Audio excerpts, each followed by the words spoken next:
ये बताइए कल हमने कौन सा टॉपिक किया था? पाकिस्तान रशिया रिलेशंस किया था मेरे हमने एम पे जाके। कोई क्वेश्चन तो नहीं है उसके ऊपर? Any question from that? Because I always like to start with questions. बच्चों को लगता है क्वेश्चन आंसर टाइम वेस्ट करते हैं, मुझे लगता है question answer is the best way of learning. So मुझे अच्छा लगता है सवाल लेना। Any question from yesterday?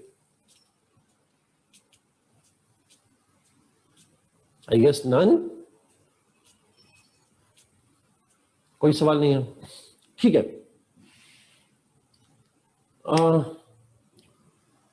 Let's move जी, आई गेस चलते हैं। जुल्फिकार उसकी वजह है। अच्छा, आप मुस्लिम के साथ बात करें, उसकी वजह बताता हूँ। मैं उस जुल्फिकार इस तरह से होता है कि अगर मैं शॉर्टली बताऊं आपको तो हम जब डिस्कशन करते हैं सीएसएस के अंदर, तो अगर आप गौर करें तो उसके अंदर आपको पास्ट का आइडिया होना चाहिए। You should have an idea, but उसको पेपर में आप डिटेल से लिखते नहीं है। तो मैं, आप बिल्कुल ठीक कह रहे हैं, भुट्टो का जो पीरियड था वो टर्निंग पॉइंट था। मैं अगर 1 मिनट में एक्सप्लेन करूं जुल्फिकार, तो हम ये कहते हैं Pakistan had always wanted a dehyphenated policy between Saudi Arabia and Iran. लेकिन डिस्पाइट दैट हमारी जो करंट टिल्ट है, मेजर टिल्ट है, वो किस तरफ है? We want to have dehyphenation, we want a good relation with both of them, but we have a significant tilt towards Saudi Arabia. सऊदी अरब की तरफ टिल्ट है, mainly because of economic factors and all that. लेकिन ये tilt कब से शुरू हुई? It started happening during 1970s. It was Zulfikar Bhutto's time when Pakistan had moved away, moved towards the Arab states bloc, और भुट्टो साहब ने अरब स्टेट का ब्लॉक किया। अभी क्यों किया, इस पर मैं जरा शॉर्टली से बात करता हूं। अभी उससे पहले, बिफोर 1970s, 1950s, 1960s में Pakistan's major tilt was towards Iran and Turkey. मैं छोटी सी मिसाल देता हूं। 1952 में हमारा दुनिया के जिस पहले मुल्क के साथ डिफेंस पैक्ट हुआ था, that was Turkey. The first ever defense pact that we had signed with any country was Turkey. और साथ ही अगर आप ईरान के साथ देखें, ईरान और टर्की के साथ, तो देखिए हम सेंटो में पाकिस्तान, ईरान, टर्की शामिल हैं। आप आरसीडी बनाई, regional cooperation for development economic organisation, 1964 में बनाई, पाकिस्तान, ईरान, टर्की शामिल हैं। तो हमारा क्लोज पार्टनरशिप थी ईरान और टर्की के साथ। ईरान पहला मुल्क था जिसने रिकॉग्नाइज किया, ईरान पहला मुल्क था जिसके हेड ऑफ द स्टेट ने विजिट किया पाकिस्तान का। So it was so important to Pakistan, so much so that 1965 की वॉर में our planes used to fly from Iran and fight with Indians. आसान लफ्ज़ों में ईरान ने हमें अपनी एयर बेसेस दी थी अगेंस्ट द इंडियंस। इस किस्म का हमारा क्लोज पार्टनरशिप थी उनके साथ। आज तक किसी और मुल्क ने हमें वॉर के अंदर इस तरह की कैपेबिलिटी, इस तरह की सपोर्ट हमें नहीं दी जो ईरान ने हमें दी। टर्की के साथ भी थी। तो कहने का मकसद है we had good relation with them up to 1970s। लेकिन 70s में भुट्टो साहब केम और उन्होंने मुस्लिम वर्ल्ड के साथ हमारे रिलेशन को ट्रांसफॉर्म किया। So he moved away from Iran and Turkey. I am not saying he became anti Iran and Turkey, but he tilted more towards the Arab states in general and particularly Saudi Arabia. अच्छा, इस tilt की वजह क्या थी? Shortly एक दो जुमलों में, उनमें से एक वजह ये थी, इसका लिंक बनता है कोल्ड वॉर के साथ। ड्यूरिंग कोल्ड वॉर हम यूएस के साथ थे, बट 1970s में Bhutto started moving away from the US bloc and joined NAM, non-aligned movement, neutrality की तरफ जाना शुरू हुए। और you must know that during Cold War, Pakistan was a partner of the US up to 1960s. 70s में हमारा NAM की तरफ मूव हुआ। अच्छा, अब सवाल ये था कि ये जो ईरान और टर्की थे, they were the closest allies of the United States. One of the reasons, it's not the only reason, but one of the reasons why Pakistan had tilt towards Iran and Turkey was because of the Cold War. Because हम Cold War allies भी थे, मुसलमानों होने के साथ साथ Cold War के interest भी थे वहां पर। तो US was the common binding force between us as well. एक फैक्टर था यूएस का, बहुत बड़ा फैक्टर था। जब हम यूएस से दूर हुए तो automatically we got distance from Iran and Turkey. And Arab world up to 1970s was not pro-US. ये 1970s में ही सिलसिला शुरू हुआ जब अरब वर्ल्ड ने इजराइल के साथ पीस करना शुरू किया और यूएस के साथ उनकी पार्टनरशिप बढ़ना शुरू हुई. पार्टनर थे वो पहले से, और 70s जो टाइम था जब ऑयल की वैल्यू बढ़ी, ऑयल बूम आया, और उसकी वजह से अरब स्टेट्स की और यूएस की पार्टनरशिप एनर्जी के सेक्टर में इंक्रीज होना शुरू हुई. सो इजराइल फैक्टर की वजह से, ऑयल फैक्टर की वजह से Arab started tilting towards US in 1970s. But हमने यूएस से अवे होना था, तो हमें लगा कि Arab world can be the better world, it is a better source and better bloc for Pakistan than Iran and Turkey are. तो it was Bhutto who shifted us towards Saudi Arabia and Arab world. वो आज भी जो है वो सिलसिला चल रहा है. नो बरका नॉट. मैं ईरान और यूएस की पार्टनरशिप के बारे में एक जुमला कहूं, अगर आप शायद इसे एग्री ना करें, बट आप इसको पढ़िएगा तो you will agree with that. Iran was closer to US than Israel was up to 1967. 1967 से पहले इजराइल से ज्यादा क्लोज पार्टनरशिप यूएस की ईरान के साथ थी. So you can well imagine how much significant Iran was for the United States. They were so significant for them. So इतने close partner थे वो. ये तो 1979 के बाद आया कि ईरान के अंदर रेवोल्यूशन आया और उनका काफी बना. सो ऊपर जुल्फिकार आपका सवाल था, I guess did you get this point? ये बेसिकली पॉइंट था, लेकिन क्योंकि इसकी बहुत हिस्ट्री है, पास्ट का है, तो हमने इस पर ज्यादा बात नहीं की. Hamza Zahid, welcome Zulfikar. Hamza, a little confusion, sir. When we talk about peace deal, we want to eliminate Taliban, and in divergence, Pakistan, Russia relevance, we want rule in Taliban in government. Am I right? No. Hamza, अगर आप सवाल public कर दें जरा तो please ज्यादा easy हो जाएगा, ताकि बच्चों को भी समझ आ जाएगी. हमजा का क्वेश्चन है जी, इंपॉर्टेंट क्वेश्चन है. When we talk about peace deal, yes आ गया, thank you. When we talk about peace deal, we want to eliminate Taliban, and in divergence Pakistan Russia relation में we want role of Taliban in government. अच्छा हमजा, एक तो ये अल्फाज का चुनाव जो है ना, हमने बड़ा इंपॉर्टेंट करना है. आइडिया वही है जो आप, सेकंड वाला आइडिया तो वही है जो आपने बात की है, पहले वाली बात वैसे नहीं है, लेकिन अल्फाज डिफरेंट हो जाएंगे. आप ये नहीं लिखेंगे we want role of Taliban in government, ये जुमला नहीं लिखेंगे. मकसद यही होगा आपका, बट जुमला ये नहीं होगा. आप कहेंगे we want an inclusive government in which every group becomes part of the government, हर एक बन जाता है उसका. चलो इस तरह से आप मतलब उसको करेंगे, बात वही हो जाएगी. लेकिन in peace deal, Pakistan never aims to eliminate Taliban. एक बात तो ध्यान में रखिए. अच्छा, अब जब तालिबान का लफ्ज़ करते हैं तो दो चीजें ध्यान में रखिएगा. एक है पाकिस्तान के टीटीपी वाला, एक है अफगान तालिबान. हम टीटीपी को तो एलिमिनेट करना चाह रहे हैं, अफगान तालिबान को नहीं. वो अगर एलिमिनेट करना चाह रहे होते तो कल फॉरेन ऑफिस में ना बैठे होते. In peace deal, Pakistan wants that N inclusive government should be established, और वैसी गवर्नमेंट हो जिसके अंदर तमाम ग्रुप शामिल हो, इंक्लूडिंग तालिबान. ठीक है, एक तो ये ध्यान रखिएगा, उस हिसाब से हमने बात करनी है.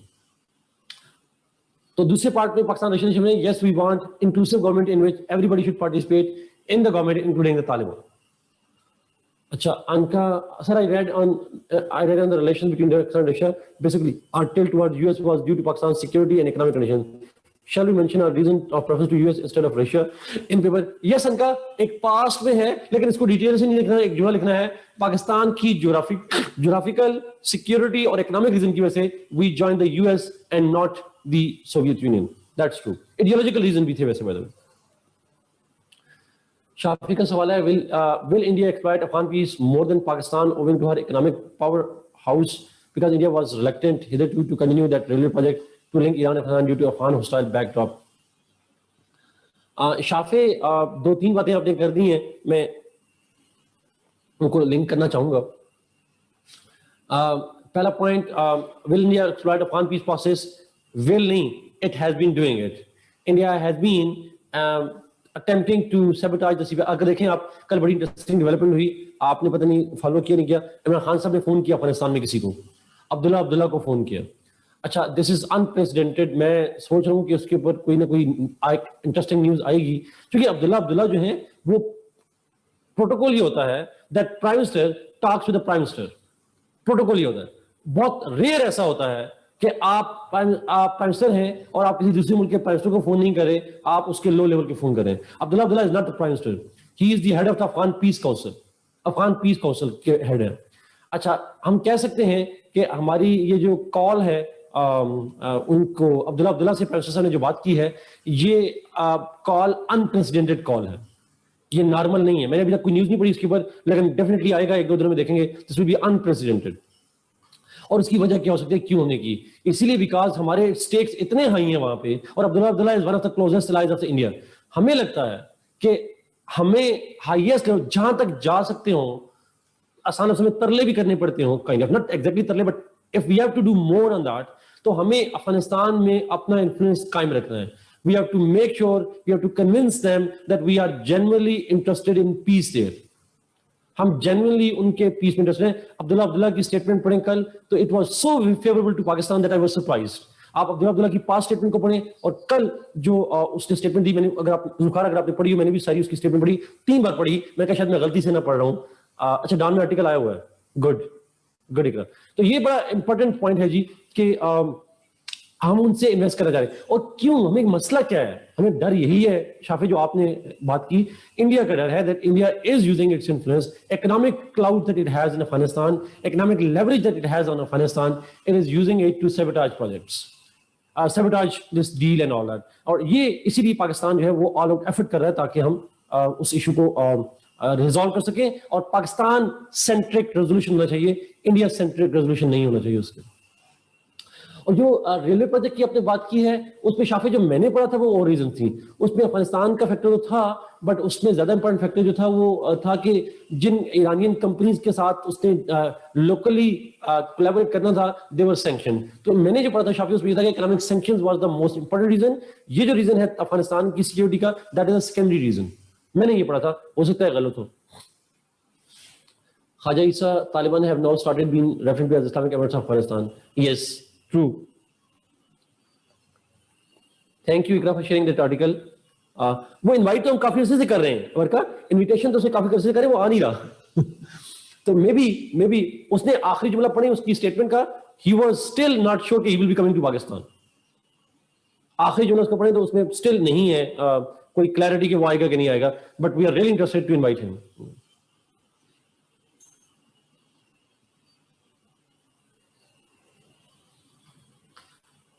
Or tilt toward Taliban because of closeness of Pakistani clerks with establishment.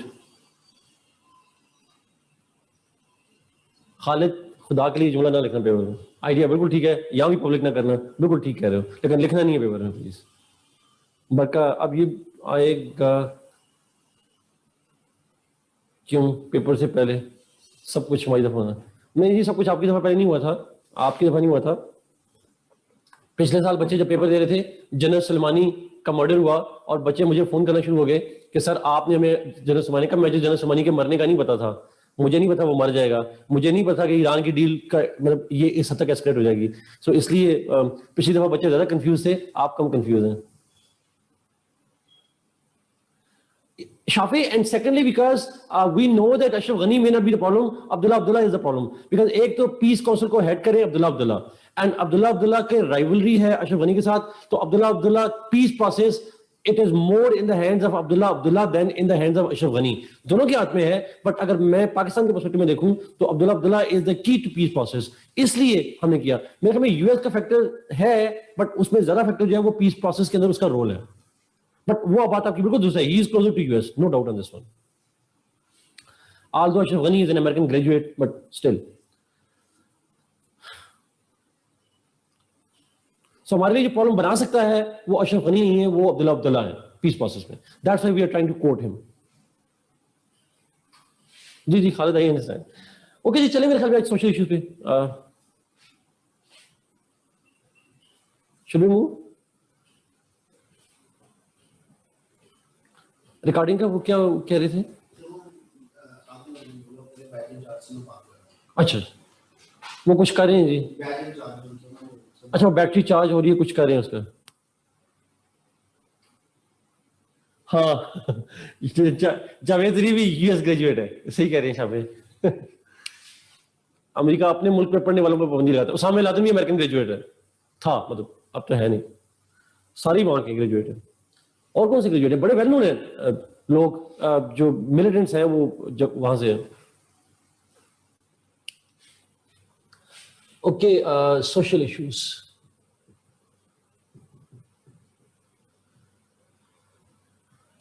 अच्छा इंपॉर्टेंट है जी। नहीं, खादिम रिजवी साहब अमेरिकन ग्रेजुएट है भाई, मुझे नहीं पता, मेरा नहीं हाल।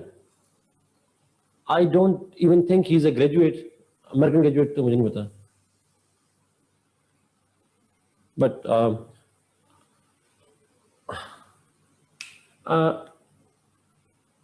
मैं आपका नाम शायद गलत पढ़ देता हूँ, शमायम पढ़ता रहा, बट शमायम इस तरह के रीजनल ऑर्गेनाइजेशन हम पढ़ेंगे नेक्स्ट टॉपिक में, हमारा ऑर्गेनाइजेशन भी होगा। ओके ठीक है भाई। अच्छा सोशल इश्यूज पे चलते हैं जी। अच्छा एक जरा प्लीज हमें रखिएगा, एक एंगल हमें रखिएगा। इस सोशल इश्यूज पे यूजुअली करंट अफेयर में सवाल नहीं आता, पाकिस्तान अफेयर में आ जाता है। नहीं नहीं नहीं नहीं, it's not linked with yesterday जी, ये बिल्कुल डिफरेंट टॉपिक है। कल हमने रशिया पे किया था, आज डिफरेंट है। नहीं, I won't go for Kashmir issue. Kashmir issue आपको कोई और टीचर कराएंगे। मेरा सोशल इश्यूज है, ऑर्गेनाइजेशंस है। ऑर्गेनाइजेशन मेरा आपके साथ मेरे ख्याल में लास्ट लेक्चर होगा। खैर चलिए इस पे आते हैं जरा। अच्छा इसमें क्वेश्चन यूजुअली नहीं आता करंट अफेयर्स के अंदर, यूजुअली जो है शमायम, ओके थैंक यू। जो करंट अफेयर्स में सवाल जो है वो इसमें ऐसा यूजुअली सोशल पे नहीं आता है ऐसा, लेकिन ऑब्वियस सी बात है हमारे कोर्स में है तो हम उसको जरा देखेंगे। अब पाकिस्तान अफेयर्स में और ऐसे में ये जो आज की डिस्कशन होगी, it will help in Pakistan affairs and ऐसे, उसमें आपको जरूर हेल्प करेगी। I would give a brief profile of these social issues. लेकिन I would like to start with a theoretical discussion, थोड़ी theoretical discussion से मैं start करना चाह रहा हूँ। And when I say theoretical discussion, इससे क्या मतलब है? It means that हमें understand करना पड़ेगा what does it mean by social issues. हमें इस topic का scope देखना है कि social issues किसको कहते हैं, और social issues की जो concept है, ये कॉन्सेप्ट कैसे डेवलप हुआ, ये थोड़ा सा आइडिया मैं एक थ्योरेटिकल देना चाह रहा हूँ। खासकर जब आप ऐसे लिख रहे हो और किसी सोशल इशू पे या लफ्ज सोशल का इस तरह से इस्तेमाल हो, तो वो आपको हेल्प आउट करेगा ओवर देयर। पॉलिटिकल साइंस वालों ने कल ही सोशल कॉन्ट्रैक्ट पढ़ा है, तो मैं सोशल को उसी पॉइंट को जरा आप ये चीज वहाँ पॉलिटिकल साइंस में रिलेट कर सकते हैं with Hobbes, Locke and Rousseau के साथ भी आप लिंक कर सकते हैं। बट सोशल प्रॉब्लम किसे कहते हैं या सोशल डायमेंशन क्या होती है, let us try to understand. Sociology भी रखेंगे, आप ज्यादा डिटेल से पढ़ेंगे, बट यहाँ पे मैं एक आइडिया दे रहा हूँ। अच्छा थोड़ा सा बैकग्राउंड, आप लोगों ने करंट अफेयर्स के इतने सारे आपके लेक्चर्स हुए हैं, थोड़ा सा आपको आइडिया हुआ होगा कि दुनिया के अंदर वॉर्स भी होती रही,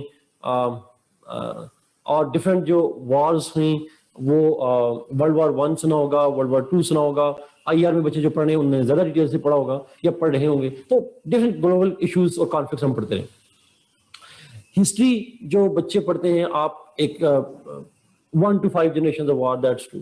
सो अगर आप हिस्ट्री पे जाएं तो तारीख में भी वॉर्स होती रही। पेलोपोनेशियन वॉर, थुसिडिडीज ने इसको एनालाइज किया था, उससे लेकर different Wars of Franco Prussian Wars भी, और नेपोलियन की वॉर्स भी, और पता नहीं क्या क्या वॉर्स होती रही। So the world is full of Wars and all that kind of conflicts. अच्छा जो एकेडमिक डिस्कशन है या जो पॉलिसी मेकर्स हैं, उनका मेजर फोकस जो रिसेंट हिस्ट्री में रहा है, दैट हैज बीन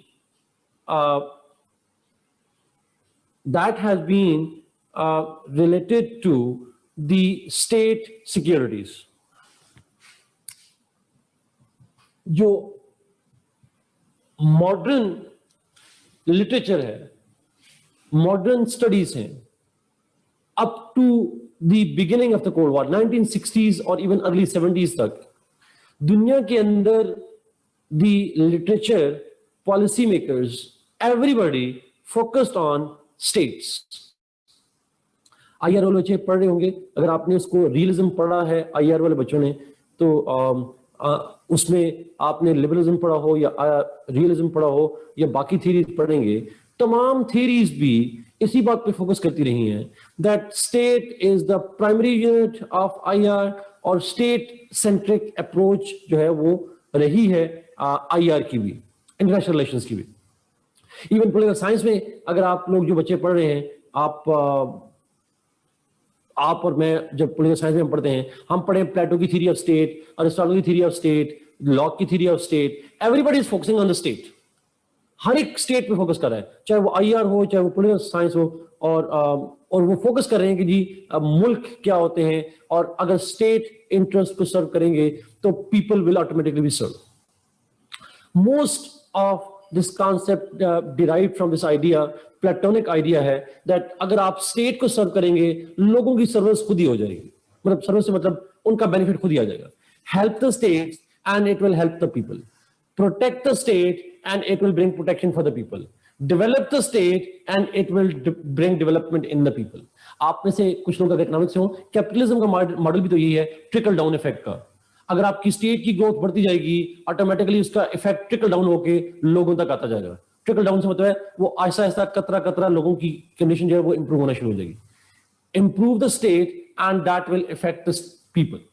तो अप्रोच ये थी that state should be the top priority in our studies.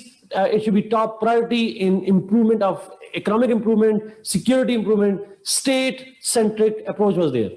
Everything revolved around the state. लोग मरते मरे, जर्मनी को जंग जीतनी चाहिए. हम कहते हैं जर्मनी ने रशिया पे हमला किया. हम ये नहीं कहते जर्मनी के लोगों ने रशिया के लोगों पे हमला किया. हम जर्मनी को एज अ स्टेट ले रहे हैं और रशिया को एज अ स्टेट ले रहे हैं, एज अ होल ले रहे हैं. तो मुल्कों की बात कर रहे थे. Everybody focused on state-centric approaches.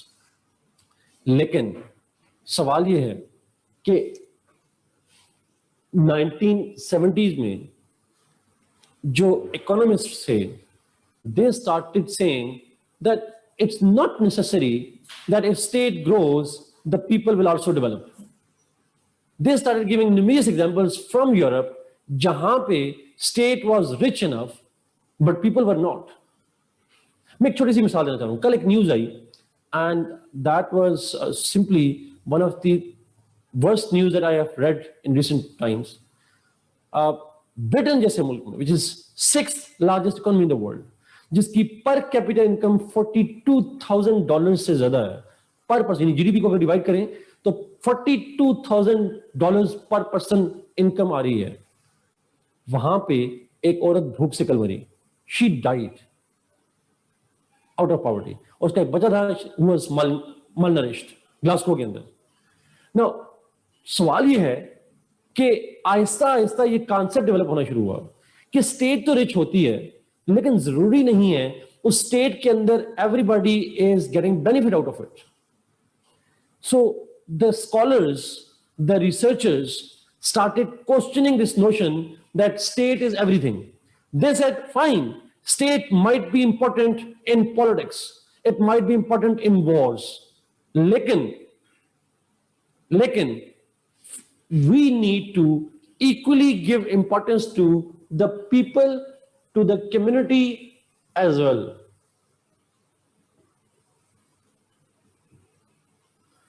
We need to take into account the state matters, right? But mostly in the sense of security and all. But in terms of economic needs, we need to focus on the people, the community as a whole. हमें देखना पड़ेगा कि मुल्क के अंदर अगर मुल्क की डिफेंस स्ट्रांग है, लेकिन क्या उस मुल्क के अंदर लिटरेसी भी है, लिटरेसी रेट ठीक है, क्या उस मुल्क के अंदर लोगों की इनकम ठीक जा रही है, एम्प्लॉयमेंट ठीक जा रही है. We have to focus on the common interest of the people as well.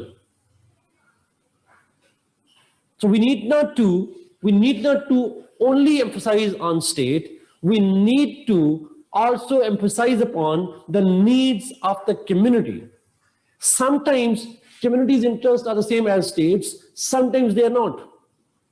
Sometimes state does not necessarily represent the community. और खासकर वो मुल्क जहां डेमोक्रेसी नहीं है, और 1970s वो टाइम था जब majority of the world was not democracy. क्या वहां पे स्टेट्स और कम्युनिटी के इंटरेस्ट क्या सेम होते थे? Were they same? They were not, because state को तो आपकी गवर्नमेंट को तो आपने चूज ही नहीं किया. You didn't choose a government, आवाम ने चूज नहीं किया. चाइना में चूज नहीं किया, बहुत पाकिस्तान में मार्शल लॉज होते थे, हम नहीं चूज करते थे. तो फिर इसका मतलब स्टेट जो कहती है, जिया सब कहते थे पाकिस्तान का सबसे बड़ा मसला इस्लाम है, तो क्या लोग सारे इस बात से एग्री कर रहे होते थे? Not necessarily. भुट्टो, अयूब खान साहब को लग रहा था कि कश्मीर को आजाद करवाने का तरीका जिब्राल्टर का है, ऑपरेशन जिब्राल्टर का है. It doesn't mean that everybody would have agreed to that. So the states sometimes followed policies different from what community needed. And that is why the idea started developing that we need to focus on the community. State की development के साथ साथ community की development पे भी बात करनी चाहिए, लोगों की collective interest पे भी बात करनी चाहिए. और यहाँ पे फिर 1970s में एक term develop हुई जिसको हम कहते हैं, concept develop हुआ जिसको हम कहते हैं human development. The idea of human development was that let's not only talk about the development of state, चाहे वो security हो, economic हो या कुछ हो, but let's also focus on the development of the population in that state. State के 4 element होते हैं: territory, sovereignty, government और population. उसमें state centric approach focused on sovereignty. हमारी sovereignty, हमारी government sovereignty. लेकिन people centric approach नहीं थी. The human development approach is people centric approach. Let's focus on the population in the state and not only on sovereignty of the state. देखें, बड़ी interesting सी बात है. India Pakistan का border cross करके पाकिस्तान के अंदर ना आ जाए, इस बात के लिए फिर हम अरबों डॉलर लगा देते हैं. We spend billions of dollars कि इंडिया क्रॉस करके अंदर ना आ जाए हमारे अंदर. चाइना चंद 100 मीटर इंडियन टेरिटरी के अंदर आया and India started spending billions of dollars to protect the sovereignty. चाहे लोग भूखे मर जाएं, खैर है, sovereignty protected है, state का इंटरेस्ट कायम रहे, ये ना हो, पॉपुलेशन जाए बाहर में. तो 70 में स्कॉलर्स ने कहा ऐसा नहीं होता. स्टेट सिक्योरिटी इंपॉर्टेंट है, सॉवरेनिटी इंपॉर्टेंट है, लेकिन इक्वली इंपॉर्टेंट है लोगों का. Humans are also important. तो ह्यूमन राइट्स का आइडिया बना, let's also talk about the human development. और आप लोगों ने एचडीआई इंडेक्स का नाम सुना होगा. Have you heard HDI, human development index? तो एचडीआई के अंदर क्या होता है? You not only measure the state barometer, state की बैरोमीटर्स करते हैं. और जो बैरोमीटर्स हैं वो कौन से हैं? जैसे आप जीडीपी को मेजर करते हैं, इन्फ्लेशन को मेजर करते हैं, लेकिन अगर आप देखिए उसके अंदर ही ह्यूमन डेवलपमेंट इंडेक्स के अंदर आपकी वोटिंग राइट भी देखा जाता है, उसमें आपके सोशल राइट्स भी देखे जाते हैं, आपकी लिटरेसी भी देखी जाती है, आपकी एम्प्लॉयमेंट देखी जाती है, ये सारे फैक्टर्स होते हैं ना उसके अंदर. So it takes into account all of those factors. आपको पता है इस बात का? ह्यूमन डेवलपमेंट में ये सारे होते हैं. आप में से कोई है इकोनॉमिक्स से? तो अगर इकोनॉमिक की टर्म में यूज करूं, so we have moved from economic growth to economic development. Economics की लैंग्वेज में भी फिर शिफ्ट आया.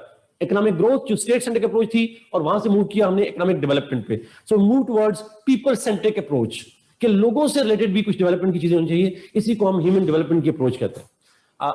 Name of the economist Khalid. हम लोगों को प्राउड होना चाहिए that one of the Pakistanis was the pioneer of the human development index.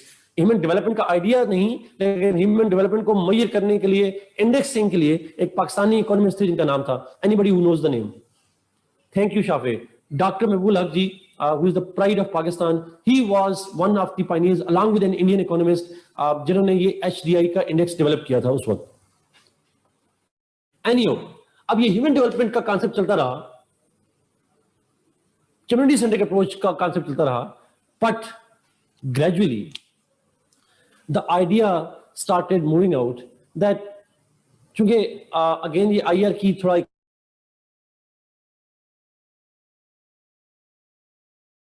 और the American led bloc won the war, और अमेरिकन ब्लॉक को हम कहते हैं लिबरल वर्ल्ड ऑर्डर डेवलप हुआ. यानी एक लिबरल वैल्यूज, जो लिबरलिज्म की वैल्यूज है, they started being promoted.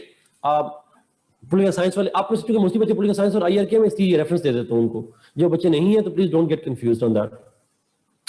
Political science में भी हम पढ़ेंगे, IR में भी पढ़ेंगे. एक थिंकर का नाम पढ़ेंगे आप, जिसका नाम है फ्रांसिस फुकुयामा. फ्रांसिस फुकुयामा जो थे, उन्होंने एक कॉन्सेप्ट दिया था. उन्होंने कहा था कि जी ये जो कोल्ड वॉर खत्म हुई है, this has brought the victory for the liberal world order. Yes, and a history boy नहीं मैन, उस वक्त बॉय था, ठीक कह रहे हैं. तो उन्होंने कहा कि अब दुनिया में लिबरल वैल्यूज होंगी कोल्ड वॉर के बाद. पूरी दुनिया में American values, liberty, freedom, human rights, democracy, capitalism, etcetera etcetera, तमाम दुनिया में लिबरल वैल्यूज होंगी. और याद रखिएगा लिबरल वैल्यूज का जो फोकस होता है that is not on state, that is not on the community, that is on an individual. Individual is the center of attention. Individual is autonomous. Individual is the focus of the liberal theory. वो focus करते हैं individual के ऊपर. आप जो political science वाले बच्चे हैं, हमने रूसो नहीं किया, रूसो करेंगे. Rousseau was the pioneer of this idea. अगर आपको याद हो तो जो लॉक है वो कम्युनिटी की बात करता है, कम्युनिटी को सॉवरेन बना दिया. लेकिन जब हम रूसो को पढ़ेंगे वो इंडिविजुअल की बात करेगा. तो लिबरल आइडिया ये कहता है, जो फुकुयामा की थ्योरी से हमें नजर आता है, उसने कहा लिबरल ऑर्डर होगा, दुनिया में लिबरलिज्म प्रमोट होगा कोल्ड वॉर के बाद. और लिबरलिज्म कहता है कि focus should be on individual, each individual important. आपको पता है vote is just an example that each individual has a vote, therefore that's what it is. So जब लिबरलिज्म आया 1991 के बाद, तो एक कॉन्सेप्ट डेवलप होना शुरू हुआ, that we need to focus on state. State important है, कम्युनिटी इंपॉर्टेंट है, but so is the individual. Let's focus on the individuals as well. हम इंडिविजुअल्स को भी देखते हैं और इन ग्रुप ऑफ इंडिविजुअल्स को भी फोकस करना चाहिए.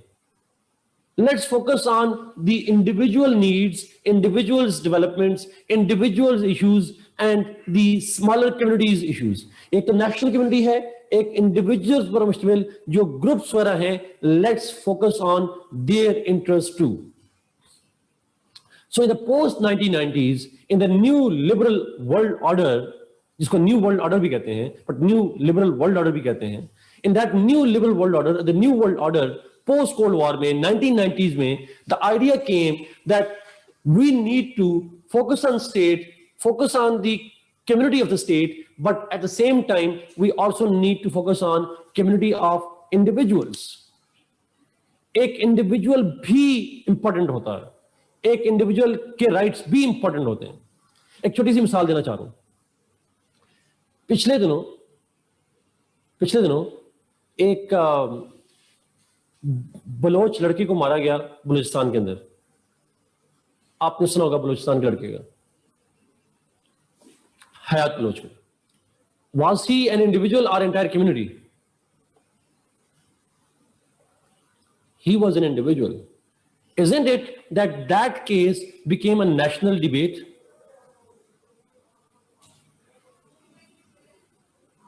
Did we ignore that he was just an individual? We didn't. एक सोशल इश्यूज की मैं बात करूं तो एक इशू बना कसूर में. ज़ैनब बच्ची जो थी, she was raped and murdered. That happened. She was an individual. Did we ignore that?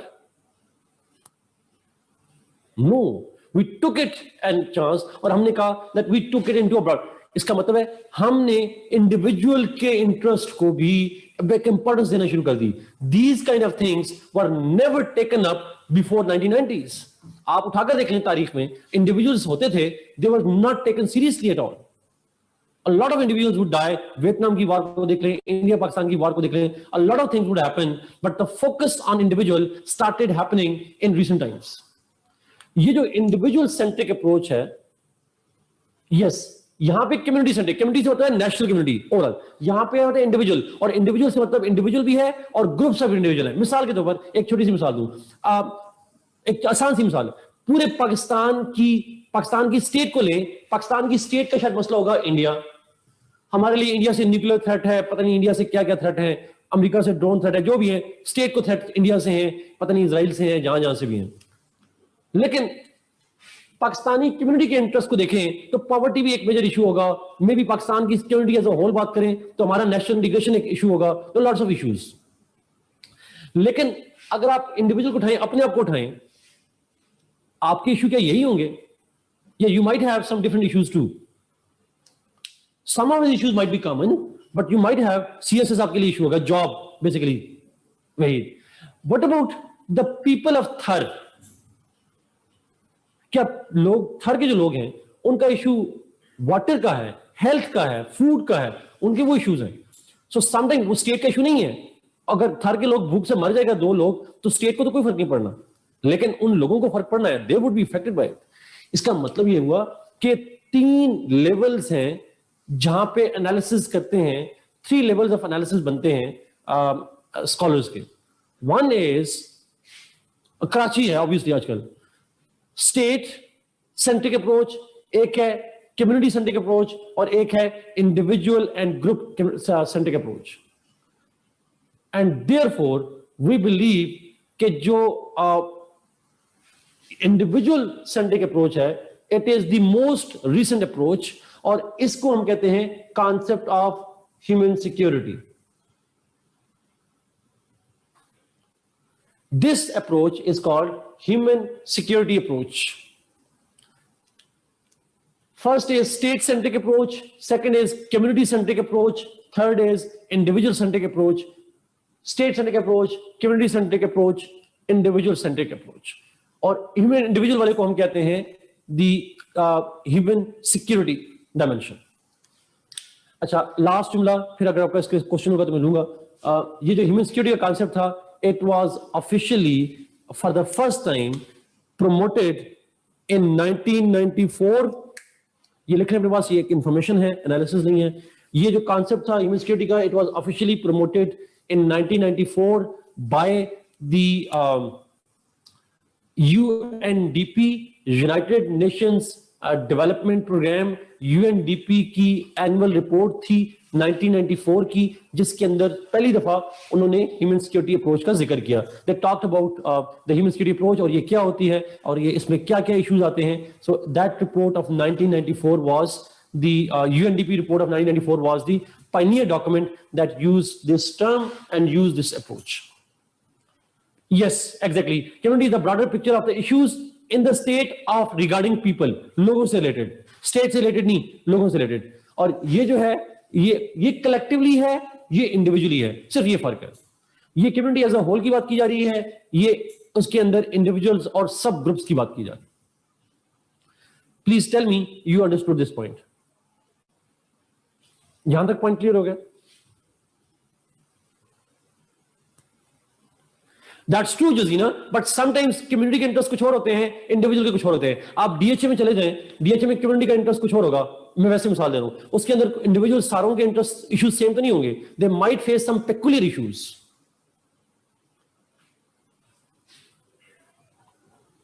देखिए, आप पाकिस्तान के अंदर, मैं मिसाल देता हूं, हमारे पाकिस्तान के अंदर majority are the Muslims and Muslims don't face religious discrimination.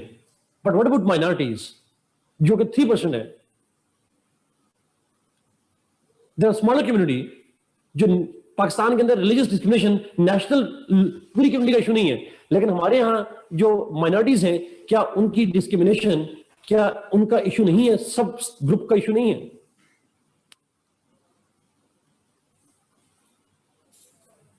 It's not an issue of everybody, but it is an issue of a particular community. तो इस इंडिविजुअल से मतलब होता है सब स्टेट, सब ग्रुप लेवल पे. एक खास हजारा कम्युनिटी इन बलूचिस्तान ले लें, फोर्स कन्वर्जन को ले लें, हजारा कम्युनिटी को बलूचिस्तान में ले लें, so you know कैलाश को ले लें. you think kind of कि आप एक खास किस्म के इंडिविजुअल्स को, थर के लोगों की मिसाल दी मैंने आपको, आप किसी कम्युनिटी को उठा सकते हैं, आप उनको कह सकते हैं they face a particular issues and all that. So what I am saying is state, community and individual, ये 3 अप्रोचेस हैं.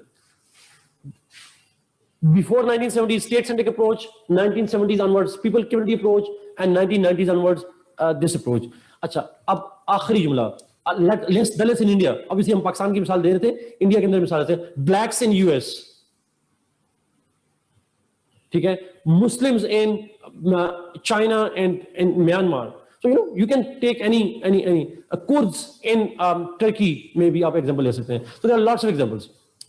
Point is, अब जब हम सोशल इश्यूज की बात करते हैं, अब ये कंक्लूसिव आर्गुमेंट है, इसको मैं टॉपिक को अब लिंक करो अपने टॉपिक के साथ. ये जो सोशल इश्यूज का जब हम लफ्ज करते हैं, these are issues concerning the community and individuals, issues of people, चाहे वो कलेक्टिव हो या इंडिविजुअल इंटरेस्ट हो, इनको हम कहते हैं social issues. It's just a simple line. Yusra, thank you for asking a very good question. Solution भी आपने खुद ही बता दिया. जितना डिसेंट्रलाइज कर देंगे उतना ही इश्यू रिजॉल्व हो जाएगा. No doubt on this one. Because people approach है इसको. अगर आप यूसरा, अगर आप में से किसी ने एनजीओ में काम किया तो वो उसको कहते हैं कम्युनिटी बेस्ड पुलिसिंग होनी चाहिए, कम्युनिटी बेस्ड एडमिनिस्ट्रेशन होनी चाहिए. कम्युनिटी पुलिसिंग का मतलब यही होता है जो आप बात कर रही हैं, दैट कम्युनिटी के इश्यूज हैं, कम्युनिटी खुद रिजॉल्व करे. दिस इज द नॉर्म जिसकी ऊपर बात की जाती है. सोल्यूशन वहां से आता है. But social issues simply means issues related to community and individuals in it. ये इसको हम कहते हैं social issues. Please tell me you get this point. Zulfiqar, आपका जवाब देता हूं. It means that states need new approaches in international relations for relations and to save their sovereignty and people.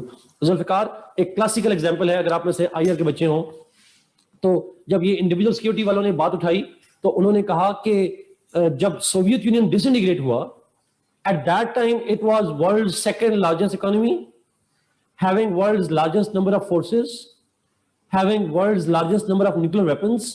State तो बड़ी पावरफुल थी. Were people happy with that state? लोग तो लड़ने पे आगे थे, हमें आजादी चाहिए. People were not happy with that.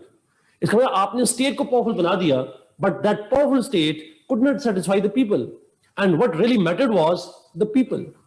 इसलिए तो डिसइंटीग्रेट होगी सोवियत यूनियन. मी और शामिल would never agree. Realist won't agree ना. रियलिस्ट तो नहीं एग्री करेंगे, वो तो मैंने पहले कह दिया शुरू में. Realist, neo realist, that's true.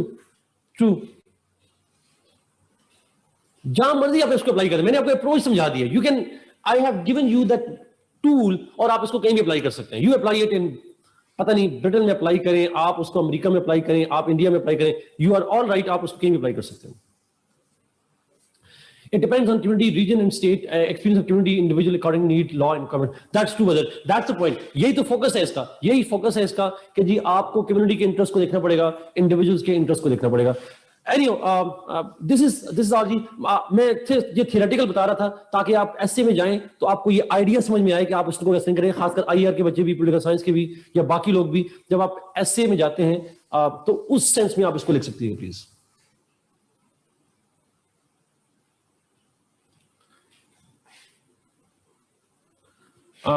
Yusra, thank you for asking a very good question जी. मिसाल चाइना की आप देना चाह रही हैं शायद. बहुत सारी नॉन डेमोक्रेटिक सोसाइटीज भी इस इंटरेस्ट को अचीव कर पाई हैं. उसकी क्या वजह है? यूसरा, अगर आप चाइना की मिसाल देना चाह रही हैं तो प्लीज बता दें. अगर चाइना के अलावा कोई मिसाल है तो मुझे नजर नहीं आती.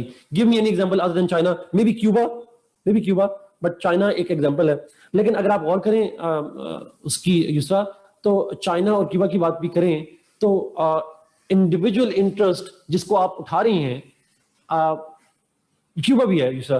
अच्छा, लेकिन यूसरा का सवाल आई गेस आप लोगों को समझ आया होगा जी. बड़ा इंपॉर्टेंट सवाल है, आईआर वाले बच्चों के लिए बहुत इंपॉर्टेंट है. देखिए, आपने पॉलिटिकल साइंस के बच्चों ने एक मॉडर्नाइजेशन थ्योरी पढ़ी होगी.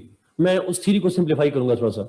मॉडर्नाइजेशन की थ्योरी, अच्छा, होता ही है कि स्टेट ग्रो करती रही, इंडिविजुअल्स भी ग्रो किए. जिस तरह मिसाल दी अपने चाइना की, जहां पे इंडिविजुअल्स स्टेट को चूज नहीं करते but state still work for them. State ने फिर भी उनके लिए काम किया. अच्छा यूसरा, अब जब मैं इंडिविजुअल के इश्यूज की बात करता हूं तो क्या इंडिविजुअल के इश्यूज सिर्फ इकोनॉमिक होते हैं? If you increase their income, is it all you need? Has these non democratic states worked on individual liberties? No. So that is the point जहां पे हम क्रिटिसाइज करते हैं. अगर आप गौर करें, बड़े मजे का, इमरान खान साहब चाइना की तारीफ करते हुए कहते हैं चाइना ने 70 करोड़ लोगों को, 70 मिलियन लोगों को गुर्बत से निकाला है. ठीक कह रहे हैं इकोनॉमिक सेंस में. Have China brought them out of dictatorship? They didn't. America वाले जब एतराज करते हैं, यूरोपियन एतराज करते हैं, तो वो इकोनॉमिक वजह से, वो नहीं कहते कि चाइना ने अपने लोगों की इकोनॉमिक डेवलपमेंट नहीं की. वो बात करते हैं इंडिविजुअल के इश्यूज. आपको जेल में रख के सारा कुछ खिलाया पिलाया जाए तो क्या आप खुश होंगे? If you are given every every of your economic need is fulfilled, but not your liberties and freedoms and choices, ठीक है, तो इसलिए I don't take China as an example, मेरी राय डिफरेंट है उसके अंदर. Economic interest are very important, no doubt, but there are many issues. तो जब ह्यूमन सिक्योरिटी की बात करते हैं तो इसमें सिर्फ और सिर्फ इकोनॉमिक इश्यूज नहीं आते, इसमें they come a lot of political, social, cultural issues as well. This is the point, that's true Khalid, true. So anyway, तो ये टूल है जी. आप जब सोशल इश्यूज को लिखेंगे तो देखेंगे. I guess let me now move towards my topic. मैं अपने टॉपिक जाता हूं, बट ये थ्योरी है जिसको बैकग्राउंड के ऊपर आप लिखेंगे, यहां से आपके नंबर बढ़ जाते हैं. Just write these terms. Human security की टर्म यूज करें, ह्यूमन डेवलपमेंट की टर्म यूज करें, स्टेट सेंट्रिक अप्रोच का जिक्र करें, इंडिविजुअल सेंट्रिक अप्रोच का जिक्र करें. These terms actually make a difference in your introductions and conclusions and all that. ये मेरा बेसिकली पर्पस था. Let me now move. और मैंने बता दिया कि social issues are issues related to people and related to individuals. Now let's me make a list of the social issues of Pakistan. Pakistan के social issues की लिस्ट बनाते हैं और फिर वन बाय वन उनको डिस्कस करते हैं. So I would start with, दो तीन शुरू मैं करूंगा, फिर आपसे पूछूंगा. I would start with the issues related to extremism,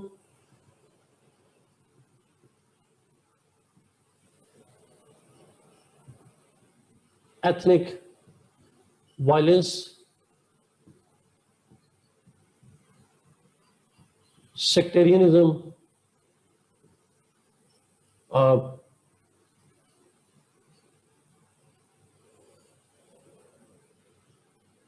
unemployment,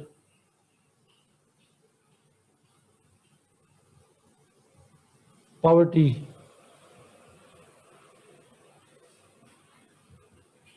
education,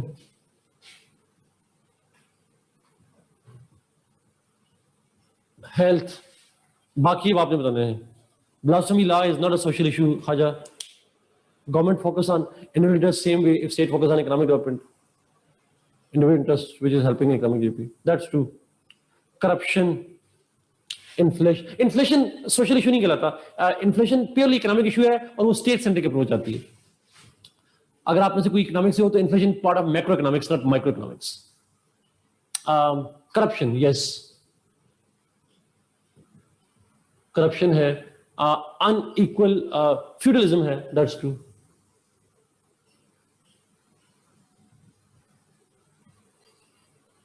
gender issues है, वुमेन राइट्स की बजाय हम उसको जेंडर इश्यूज कहेंगे.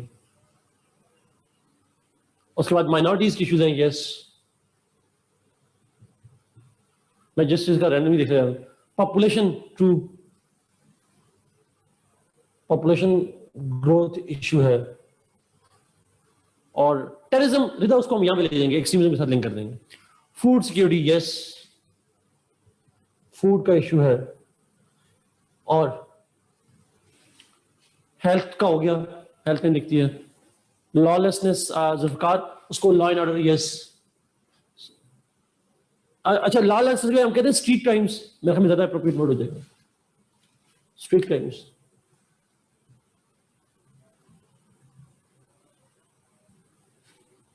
टेररिज्म ऑलरेडी हो गया जी, वो एक्सट्रीमिज्म में आ जाएगा.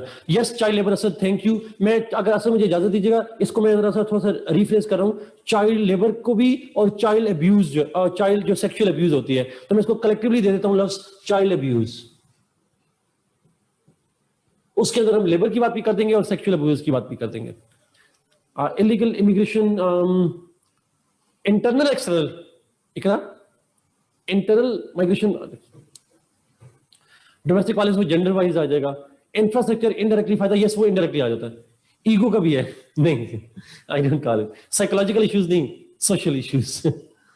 हेल्थ इश्यूज आ गए जी. नेपोटिज्म, हमजा करप्शन में आ जाएगा. Pollution, yes Asad, that's true.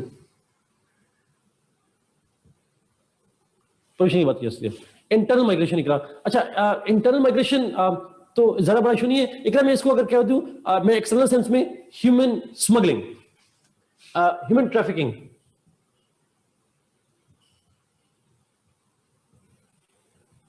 Human trafficking एक इशू है. क्लाइमेट चेंज, वो इशू उसको मैं पूरा ओवरऑल क्लाइमेट चेंज तो नहीं लफ्ज यूज करूंगा. पोल्यूशन के साथ लेते हैं, एनवायरमेंट भी ले सकते हैं, बट पोल्यूशन ज्यादा हो जाएगा.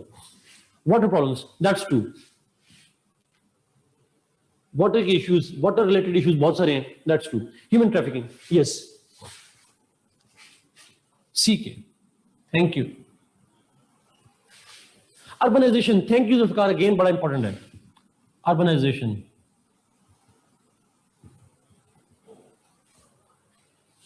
वायलेंस वो आ जाएगा, स्ट्रीट क्राइम में भी आ सकता है और यहाँ पे एक्सट्रीमिज्म वगैरह में आ जाएगा.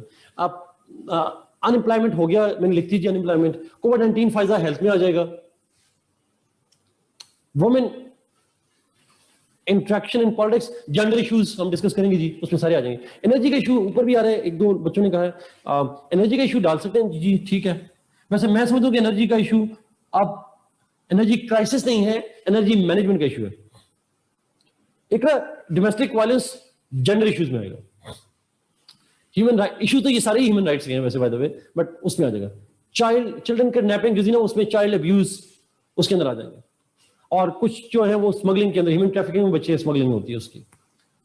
Sir community and precisely can we say national integration, socio economic and governance. Yes Khalid, इनको कंप्रिहेंसिवली कहें ना तो हम इनको कहते हैं गवर्नेंस के इश्यूज, इनको कंप्रिहेंसिव कहते हैं socio economic issues. That's true. Illiteracy education में आ जाएगा यहाँ पे. अच्छा, रेसिज्म है पाकिस्तान में, एथनिक बुनियाद पे है असद, वो यहां पे आ जाएगा. एथनिक के अलावा कोई और है? एथनिक के सेंस में ही है तो, और वो उसको यहां डिस्कस करेंगे. Target killing, common target killing उसमें आ जाएगा, या सेक्युलरिज्म की होती है, या एथनिक की होती है, या लॉ एंड ऑर्डर में आ जाती है, स्ट्रीट क्राइम में. Social media bullying, social media bullying is I don't call it a social issue जी. Cyber crimes, they are crimes, not social issue. Honor killing, again इसमें आ जाएगा, gender में आ जाएगा. Yellow journalism, no, that's part of corruption. वो corruption है. मैं ना broad categories बना रहा हूँ. Waste management, pollution में आएगा, yes, obviously. Feminism Asad again gender से related issue में. साइबर क्राइम्स को हम यानी सोशल में नहीं लेंगे. और भी बताएं. ड्रग्स, थैंक यू उमर, किसी ने ड्रग का जिक्र नहीं किया. ड्रग्स, व्हाट अबाउट, एक चीज आपने नहीं पूछी और वो थी होमलेसनेस. अर्बनाइजेशन आ जाएगा जी, अर्बनाइजेशन लिखी हुई हमने उसको. रिलीजियस सेक्ट्स, सेक्टेरियनिज्म यहां पे आ जाएगा.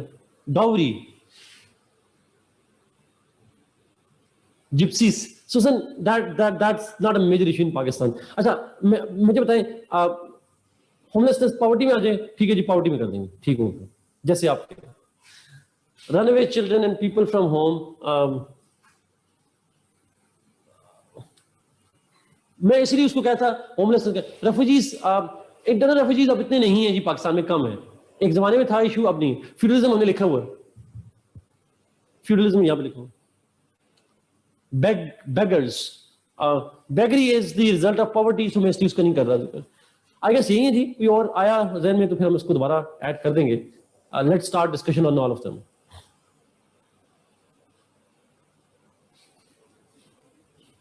Smuggling, smuggling is economic issue. Population आ गया असद, हमने लिखा हुआ है, पॉपुलेशन लिखा हुआ है, ये लिखा हुआ है पॉपुलेशन. फ्यूडलिज्म क्या है मरियम, ये सारे एक्सप्लेन करेंगे. We will explain each and every one of them. Start करें पहले से. Let's start with this one. Extremism से स्टार्ट करते हैं. होल्ड, ये इकोनॉमिक इश्यूज हैं. हंगर, पॉवर्टी, हंगर पॉवर्टी में आ जाएगा, फूड में आ जाएगा, दोनों में आ सकता है. शुड वी स्टार्ट जी, वन बाय वन डिस्कस करें. जो पॉइंट रह जाएंगे तो ऑब्वियसली हम आपके क्वेश्चन में लूंगा उसके बाद. ओके, एक्सट्रीमिज्म से स्टार्ट करते हैं. It's very very important one. बड़ी एक्सट्रीमिज्म की डिस्कशन बड़ी इंपॉर्टेंट हो जाएगी और इसी को हम लिंक करेंगे टेररिज्म के साथ भी, एथनिक के साथ भी, सेक्टेरियन के साथ भी, because extremism is linked with everybody. Now what is extremism by itself? Extremism का जो सिनोनिम वर्ड है वो है इंटॉलरेंस. एक्सट्रीमिज्म का जो synonym है that is intolerance. So extremism is simply the behavior, intolerant behavior is called extremism. Now question is what is intolerance? लोग अक्सर इसको थोड़ा मिस इंटरप्रेट करते हैं और इसका मतलब ये है intolerance का that I do not only disagree with your opinion, but I believe that your opinion must be stopped. Because your opinion is wrong, therefore, your opinion or your identity or your appearance has no right to exist. It's simply the negation of the different identity, negation of different ideas, negation of different appearance, negation of different language, etc. etc. कोई भी ऐसा इंसान जो मेरे से different opinions रखता हो, मेरे से डिफरेंट ओपिनियन रखता हो, मेरे से डिफरेंट मजहब रखता हो, मेरे से डिफरेंट एथनिसिटी रखता हो, मेरे से डिफरेंट आइडियाज रखता हो, उसके आइडियाज को रखने का उसको राइट नहीं है. Only he or everybody must follow what I believe is correct. This is what we call the extremist behavior. Now, there's a very thin line between there is a line between being different in views and being an extremist, being critical of some views and being extremist in some views. कैसे? छोटी सी मिसाल understand कीजिएगा. Now, I say that I have a particular opinion, which may be a stupid opinion, but I have my opinion. And you say because your opinion is a stupid opinion, so you don't have the right to have that opinion. And if I don't, I might be penalized socially, culturally, even by violence. किसी भी वजह से मुझे मेरे opinion से पीछे हटाने के लिए, मुझे मेरा ओपिनियन खत्म करने के लिए, I am coerced, I am pressurized, I am punished for having my opinion, for having my different identity, having my different kind of appearance, having different kind of religion, sect, ethnic group, etc., etc. तो उसको हम कहते हैं that kind of thing is extremism. But on the other hand, if I believe that my opinion is correct and your opinion is bad, it's wrong. अगर इस हद तक मैं आपको क्रिटिसाइज करता हूं, I'm fine. Mine is right, yours is wrong, it's not extremism. But because yours is wrong, so you should abandon it and you should follow what I believe. And to achieve this goal, I start punishing you. जरूरी नहीं violence हो, वो कुछ भी हो सकता है, वो कुछ भी हो सकता है, वो सोशल बाइकआउट हो सकता है, वो आपके साथ ब्लैकमेलिंग हो सकती है, वो आपके साथ वायलेंस हो सकता है. Anything that we do to force you to change your opinion according to my opinion, that's called extremism. So अगर आप एक डिफरेंट मजहब से हैं, आप एक डिफरेंट सेक्ट से हैं, आप एक डिफरेंट एथनिक ग्रुप से हैं, and I think that you should abandon your identity. आपको अपना मजहब छोड़ देना चाहिए, आपको अपना जेंडर कह रहा हूं, एथनिक ग्रुप छोड़ देना चाहिए, आपको अपनी जो सेक्ट है वो छोड़ देना चाहिए. Otherwise you will get punishments. This kind of behaviour is what we call extremism. इस बात को समझाने के लिए छोटा सा एक एग्जांपल देना चाह रहा हूँ. पेपर में लिखने वाली नहीं है, अंडरस्टैंडिंग के लिए. वो एक बंदे ने, दोस्त थे हमारे, उन्होंने एक ट्विटर पे एक कमेंट किया. एक बंदे ने अपना एक ओपिनियन शेयर किया था, आइडिया शेयर किया था सिविल मिलिट्री रिलेशंस के हवाले से. तो उसने आगे से कमेंट किया कि मैं तुम्हारे इस एक्सप्रेशन के राइट को तो एक्सेप्ट करता हूं, I express the respect to the right that you have to express your opinion, but मैं तुम्हारे ओपिनियन पे लानत भेजता हूं. It's such a disgusting opinion, but you have the right to have an opinion. आपका right है, लेकिन तो ये एक्सट्रीमिज्म नहीं कहलाएगा. This is not extremism because you are criticizing it, but you are giving the person the right to have an opinion. It's simple. This kind of idea is not extremism at all. It's just disagreement. It can be rude, it can be anything, but it's not extremism. Yes, not just. अच्छा, ये सिर्फ opinion से नहीं है. ये सिर्फ opinion से related नहीं है, ये it's also about you are different being sect. आपका फिरका है, आपका मजहब है, आपका एथनिक ग्रुप है, आपकी लैंग्वेज है, आपका पॉलिटिकल ओपिनियन है, आपकी अपीयरेंस है, आप चेंज कर दो बस इसको। दाढ़ी है तो कटवा दो, नहीं है तो रख लो, बाल छोटे हैं तो बड़े करा दो, निकाब कह रहे हैं किया है तो करो, जो भी आपकी अपीयरेंस, सेक्ट, रिलीजन, एनीथिंग जिसको आपको कहा जाए, you are forced to, you are punished to change your ideas and your identity. This is what we call the extremist behavior. That's true. Lekin you can criticize somebody, you can be critical of somebody, but you don't start punishing everybody. This is what we call the extremism ideology. Do we have extremism in our society? No. US invasion of Afghanistan was not an example of extremism. हम एक तो पाकिस्तान के अंदर रहेंगे, पाकिस्तान के अंदर मिसाल लीजिएगा प्लीज, हम बाहर नहीं जाते। क्या हमारी सोसाइटी, मुझे इस सवालों का जवाब दीजिएगा ताकि मैं क्या पाकिस्तान में do we have an extremist behaviour towards other ethnicities? दूसरी अब एक पॉइंट चलते हैं, एथनिसिटीज में है extremism? Just let me give you an example जी। In Balochistan, Punjabis get killed. In Balochistan, Punjabis get killed. Why they get killed? Because some of the Baloch people believe, some of the Baloch groups believe that those Punjabis who live in Balochistan, they take away the rights of the local people and they get killed. Similarly, the Hazara community, जो sectarian में भी आ जाती है, but ethnic में भी आ जाती है, they get killed by the people who believe that Hazaras have a wrong sect and they belong to a wrong ethnicity. And because they are different from us, so they have no right to exist. They kill them. So, आप दूसरे को गलत समझ रहे हो, यहां तक तो ठीक बात थी, बट उसको गलत समझने के नतीजे में उसको सजा के तौर पर you are killing somebody, then that is what we call the ठीक है। Who kills Hazaras? A lot of extremist forces जी, नाम उस पे नहीं लेंगे, but a lot of people do that.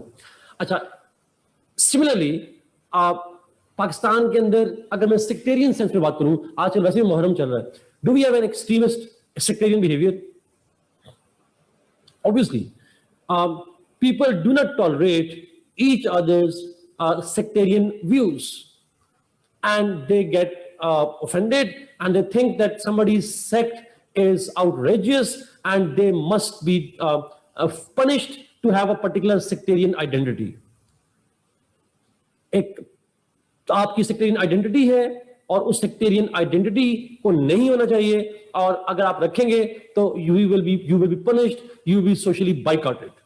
इस किस्म के behavior को हम कहते हैं that is what we call the extremism. मैं एक मिसाल देता हूँ छोटी सी। हमारे यहाँ different sect के लोगों को पूरा साल होता है एसोसिएशन में, 10 दिनों में जरा ज्यादा होता है, बट पूरा साल होता है पाकिस्तान में। मैं एक मिसाल लेता हूँ छोटी सी। There is lot of instances in which people of a particular sect are not allowed to offer prayer in other mosques, नहीं इजाजत होती। People do not participate in the जनाजाज and in the marriages of people from different sects. People do not even rent out their houses to the people of different sects. It happens. That's a reality of our society. Marriages तो बहुत दूर की बात है, शादियां तो बहुत दूर की बात है, थोड़ा मैं तो नीचे पे बात कर रहा हूँ। So this kind of behavior, when you socially punish somebody, when you try to penalize somebody because he belongs to a different ethnic group, because he belongs to a different sect, because he has a different view than you, because he is having a different get-up than you, this kind of behavior is called the हमारे यहाँ gender based भी तो extremism होता है। दो तरह के होता है। sort of sometimes women are punished to get to wear a particular dress code. Are they not punished in Pakistan?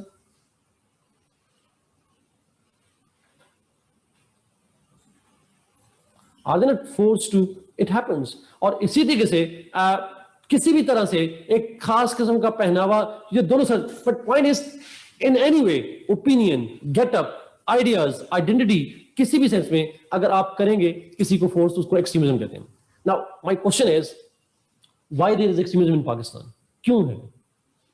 Why there is extremism? Ethnic, sectarian, political, identity, ये सारे एक्सट्रीमिज्म क्यों है पाकिस्तान के अंदर? Why are there?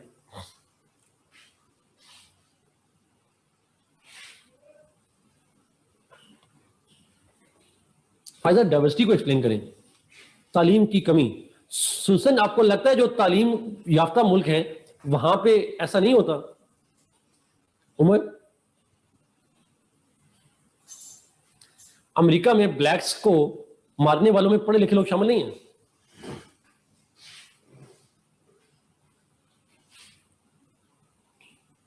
That's my question, Amar, why intolerance? Different values से लोग belong करते हैं, फायजा ने पूछा, इसलिए away from real teachings of Islam. Komal ठीक कह रही हैं, बट ऑब्वियसली इस्लाम की टीचिंग्स की बात तो ब्रॉडली आपकी ठीक बात है, बट इस्लाम की टीचिंग है क्या, इस पे खुद एग्रीमेंट नहीं है, लोग जो है वो कहते हैं। लेट मी एक्सप्लेन जी, wrong teaching.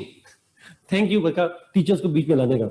Okay, let me, मैं अपना एक ओपिनियन, आप लोगों के ओपिनियन है जी, let me give my opinion on that, because मैं सबके ओपिनियन पे कमेंट नहीं कर पाऊंगा, but let me give my opinion on that. मेरी अंडरस्टैंडिंग इसके बारे में थोड़ी डिफरेंट है। My understanding is that in Pakistan शाफे true to a greater extent, but obviously बहुत सारे इश्यूज और भी हैं, दैट्स ट्रू। प्लीज अगर शाफे इसको पब्लिक कर दें। मेरी अंडरस्टैंडिंग, अगर आप मुझे इजाजत दें जी प्लीज, मैं अगर बता सकूं तो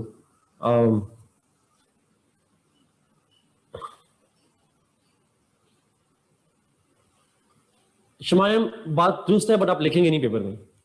ओके, लेट मी एक्सप्लेन जी। अच्छा, इशू ये है, मेरी अंडरस्टैंडिंग है इस पे कि पाकिस्तान के अंदर जो बेसिक काज है, that is the lack of acknowledgement of diversity by state as well as the society, lack of respect, lack of tolerance for diversity by the state as well as by the community as a whole। अब इससे क्या मतलब है? अक्सर आप और मैं गौर कीजिएगा, ये तीनों को मैं डिस्कस, एक्सट्रीमिज्म और इन तीनों के अंदर आप लिख सकते हैं। मैं इस पॉइंट को थोड़ा एलाबोरेट करता हूं। आप और मैं, हम जिस एरियाज में रहते हैं, चाहे गांव हो या शहर हो, शहरों के अंदर भी होता है, गांव के अंदर तो डेफिनेटली बहुत ज्यादा होता है। जिस एरिया में हम रह रहे हो, उस एरिया में फॉर एग्जाम्पल हम अगर पश्तून कम्युनिटी हैं और हमारे एरिया में कोई ऐसी कम्युनिटी आ जाती है जो थोड़ा पंजाबी लुक देती है, थोड़ा सिंधी लुक देती है, थोड़ा डिफरेंट गेटअप के लोग हैं, डिफरेंट लैंग्वेज के लोग हैं, या पंजाब में हैं तो आपके पश्तून आ जाते हैं, सिंधी आ जाते हैं, बलोच आ जाते हैं, हमारे गली में आके घर में रहना शुरू कर दें। Do we always welcome them और वी स्टार्ट सस्पेक्टिंग देम? क्या हमें उन्हें बिल्कुल ओके हो जाते हैं, बिल्कुल भी ओके, हमारे आईब्रोज खड़े हो जाते हैं, हम सोचना शुरू कर देते हैं कि यार ये कहीं तालिबान का बंदा तो नहीं है, कहीं ये मेरे कारोबार पे कब्जा करने तो नहीं आया हुआ। हम सस्पेक्ट शुरू कर देते हैं, हम कहते हैं कि नहीं, सस्पिशन हो जाते हैं हम लोग, हम कहते हैं नहीं, there is some problem with that. अच्छा, अब ये क्यों कर, अच्छा इसी तरीके से चाइनीज पाकिस्तान में आ जाए, यस एग्जैक्टली, मेरा इसी पॉइंट में था, चाइनीज आ जाए तो हमें लगता है कि कब्जा करने आ रहे हैं, ईस्ट इंडिया कंपनी आ रही है, कोई गोरा नजर आ जाए, रेमंड डेविस नजर आना शुरू हो जाता है। Anybody who is different from us, yes exactly, yes sir, Punjabi Pashtun making jokes, that's true. अगर कोई बंदा हमें गोरा नजर आ जाए, हमें लगता है ये रेमंड डेविस ही होगा लाजमी। नो सर, तो we do not accept being different. अच्छा, ये क्यों होता है, जरा सुनिएगा प्लीज। यस, ये वाला पॉइंट। अच्छा, अब पॉइंट सुनिएगा प्लीज, मेरा पॉइंट सुनिए। अब ये कैसे डेवलप हुई, क्यों होता है? पाकिस्तान के अंदर हम प्रेफर करते हैं यूनिफॉर्मिटी, एक ही तरह के लोग हो जाएं सारे के सारे, यूनिफॉर्मिटी हो तो अच्छा लगता है, डाइवर्सिटी आ जाए तो हमें अनईज शुरू हो जाती है, we feel uneasy, we feel threatened, I don't know. Let me tell you how it starts. मैं एक छोटी सी मिसाल दे रहा हूं, घर से एग्जांपल दे रहा हूं, अंडरस्टैंडिंग, क्योंकि मेरा काम आपकी अंडरस्टैंडिंग है, पेपर में क्या लिखना है आप इन्हीं को रिफाइन कर दीजिएगा वर्ड्स को। हम जब घरों में बच्चे होते हैं छोटे से, या आपके छोटे बहन भाई हों, या आप खुद जब छोटे होते होंगे, हमसे माँ बाप अक्सर एक सवाल पूछते हैं, फैमिली के लोग बचपन से पूछते हैं, आपको अम्मी अच्छी लगती है या अब्बू अच्छे लगते हैं? हम पूछते हैं ये सवाल हर बच्चे से। अच्छा, ये चाचू अच्छे लगते हैं या वो चाचू अच्छे लगते हैं, ये मामू अच्छे लगते हैं या वो अच्छे लगते हैं? We always ask this question. अच्छा, क्या कभी हमने ये पूछा है कि दोनों अच्छे लगते हैं? Why we believe that choosing one is always important? हमें सिखा दिया जाता है बचपन से देयर हैज टू बी, आपको एक वक्त में एक ही आदमी पसंद हो सकता है। There has to be only one choice that you have to make. You can't have plural choices. You can't have the likeness for one as well as for another. नहीं, अगर बच्चा कह दे ना हमें दोनों पसंद है, हम कहते हैं बड़ा डिप्लोमेटिक बच्चा है, बड़ा होकर सियासतदान बनेगा, हम ऐसे कहते हैं उसको। हम कहते हैं झूठ बोल रहा है, छुपाना चाहता है। This is so strange, this is so strange, it happens. अच्छा, अब जरा सुनिएगा, अब इसको मैं जरा ब्रॉडर सेंस में लेके जा रहा हूं। It's such a bigger issue, ये कितना बड़ा इशू बन जाता है।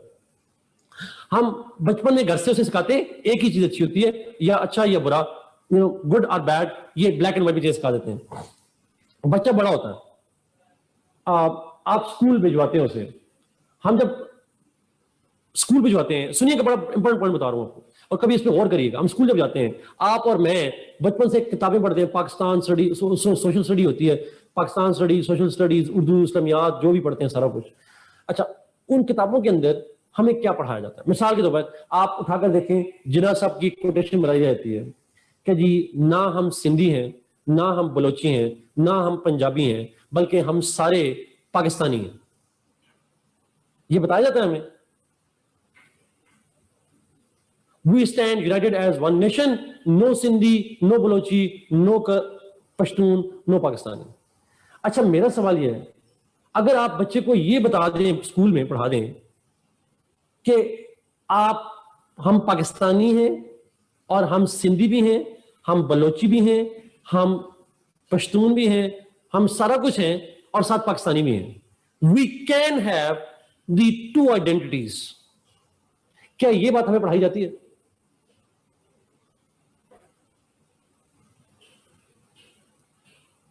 Do we get taught on that?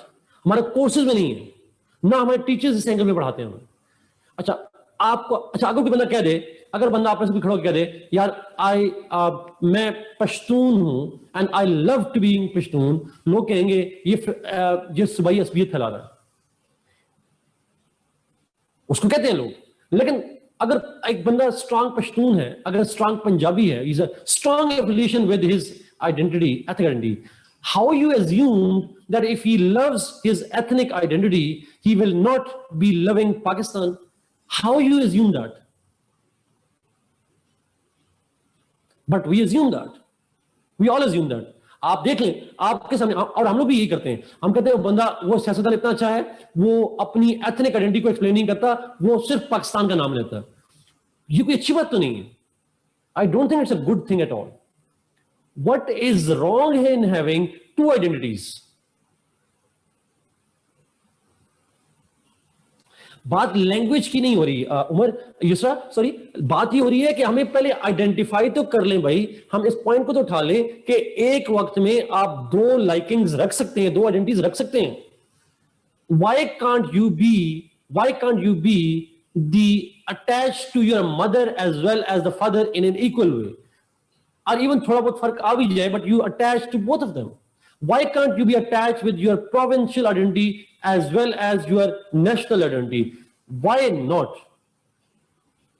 ये स्कूलों से हमें बताया जाता है। अच्छा, मैं एक जुमला स्टूडेंट से अक्सर पूछता हूं, मैं स्टूडेंट्स को कहता हूं कि जब बच्चों को कहा जाता है ना कि कोई पंजाबी, कोई सिंधी, कोई बलोची नहीं है, वही बच्चे बात सीएसएस जब करने आते हैं, आप जैसे बच्चे, तो फिर सिंध का भी कोटा है, पंजाब का भी कोटा है, बलूचिस्तान का भी कोटा है, पंजाबियों का भी कोटा है, फिर यहां क्यों बन गया भाई Punjabi?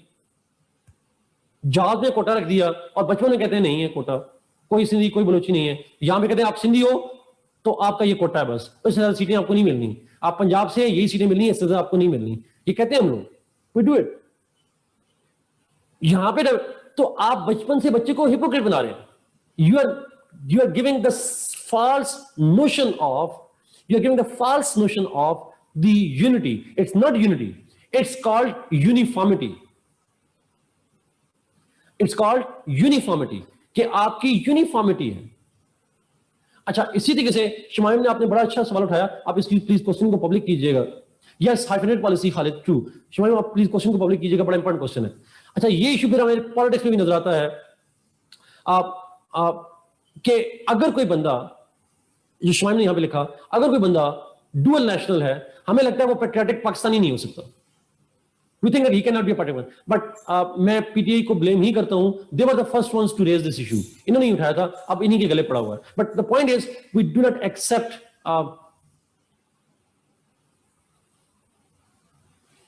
Yes, it is, Yosina. Absolutely, that is.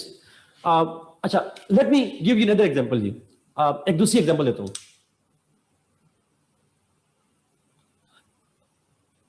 नहीं, उम्र ऐसा नहीं है, उम्र ऐसा नहीं है। Practical is entirely different. मैं एक छोटी सी एग्जांपल, जरा आप सेक्टेरियनिज्म पे लेके जा रहा हूं, जरा सुनिएगा प्लीज। ये थोड़ा सेंसिटिव है, but I think it's relevant. बहुत सेंसिटिव नहीं है, जरा सुनिएगा पॉइंट।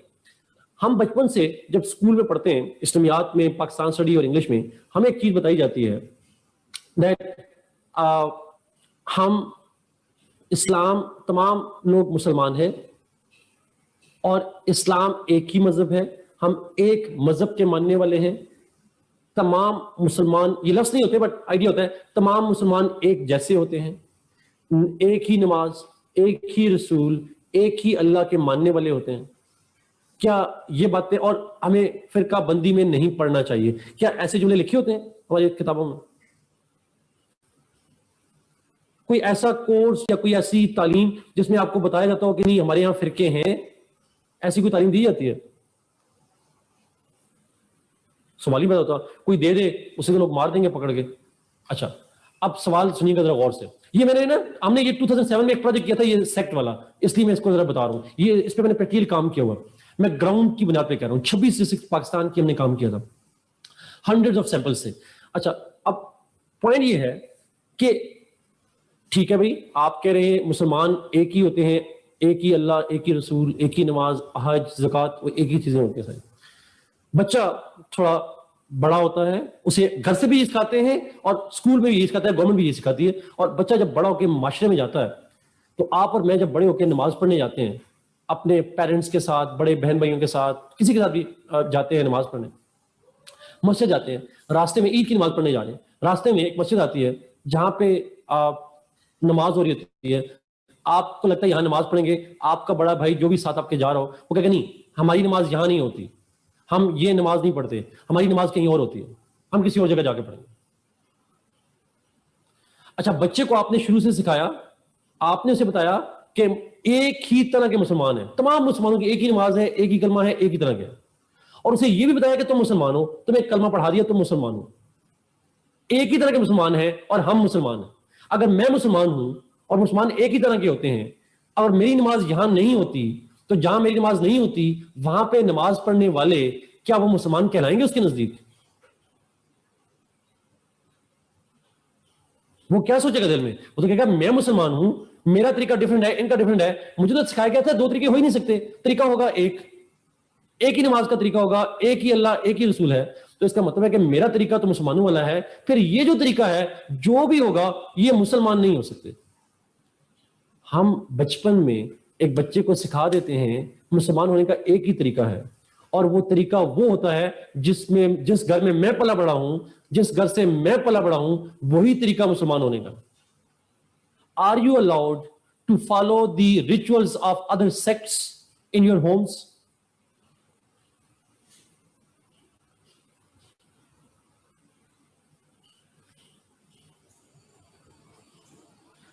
मुझे मेरे सवाल का प्लीज जवाब चाहिए। आप क्या अपने घर में डिफरेंट सेक्ट की प्रैक्टिसेस कर सकते हैं? Why not? क्यों? कि हमें सिखा दिया गया है स्कूल से भी और घर से भी, मुसलमान एक ही तरह के होते हैं, और जिस तरह का तुम नमाज पढ़ रहे हो। अच्छा, अगर हम ये कहते हैं, वैसे आपसे पूछ रहा हूं, अगर हम ये कहते हैं कि फलां फिरका भी मुसलमान है, फलां भी मुसलमान है, बगैर नाम लिए सारे फिरके मुसलमान है, फिर तो नमाज पढ़ने की इजाजत क्यों नहीं दी जाती? इसका मतलब है कि हमें प्रैक्टिकली, नॉट थियरी, प्रैक्टिकली सिखाया जाता है हमारे फिरके वाले मुसलमान हैं, बाकी सारे काफिर हैं, उनका तरीका मुसलमान वाला नहीं है। That's how we are told. लेकिन इसके मुकाबले में let me give the solution. Let me give you the solution. अगर हम इसके मुकाबले में बचपन से बच्चे को ये सिखा दें, ये पॉइंट सुनिएगा, ये मेरा आइडिया है, हो सकता है आप इससे डिसएग्री करें। हमें अगर बचपन में सिखा दिया जाए that we are Muslims and to be Muslim you can follow different methods, या आप कहें you can के बजाय आप ये कहें the Muslims follow different methods to be a Muslim. कोई हाथ खोल के पढ़ता है, कोई हाथ बांध के पढ़ता है। आप उसको बता दें कि मुसलमान होने के ये तरीके हैं। You can be a Sunni and a Muslim. You can be a Shia and a Muslim. You can be Barelvi and a Muslim. You can be a Deobandi and a Muslim. जो भी school of thoughts है, you can be that and you can be a Muslim. लेकिन हमें लगता है अगर कोई अपने आप को सुन्नी कह दे तो वो अच्छा मुसलमान नहीं हो सकता। कोई अपने आप को बरेलवी कह दे वो अच्छा मुसलमान नहीं हो सकता। कोई अपने आप को देवबंदी कह दे वो अच्छा। He has to choose one identity, या सेक्ट चूज करेगा या मजहब चूज करेगा। Why it happens, why we are not given the identity options to choose multiple options. वो वही वाला सवाल है, मैं अक्सर स्टूडेंट को कहता हूं, पेपर में जब सवाल आता है, हमारे पाकिस्तान में कभी ऐसा नहीं होता कि आपको 2 ऑप्शन टेक करने पड़े, लेकिन बाहर के एग्जाम लें, बहुत बार आपको कहा जाता है कि जी आप 2 ऑप्शन भी चूज कर सकते हैं, यू कैन चूज 2 ऑप्शंस और 3 ऑप्शंस। हमारे यहाँ एमसीक्यूज पेपर में भी एक ही ऑप्शन चूज करना पड़ता है।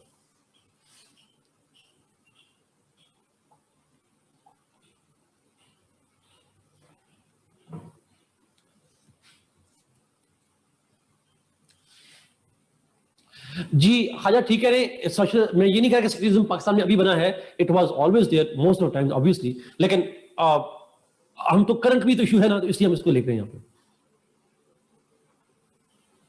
ट्रू वे। Yes exactly. अब तो why not accept the diversity of interpretations, why not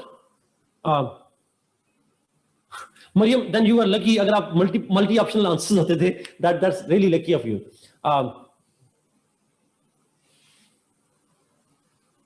That's true.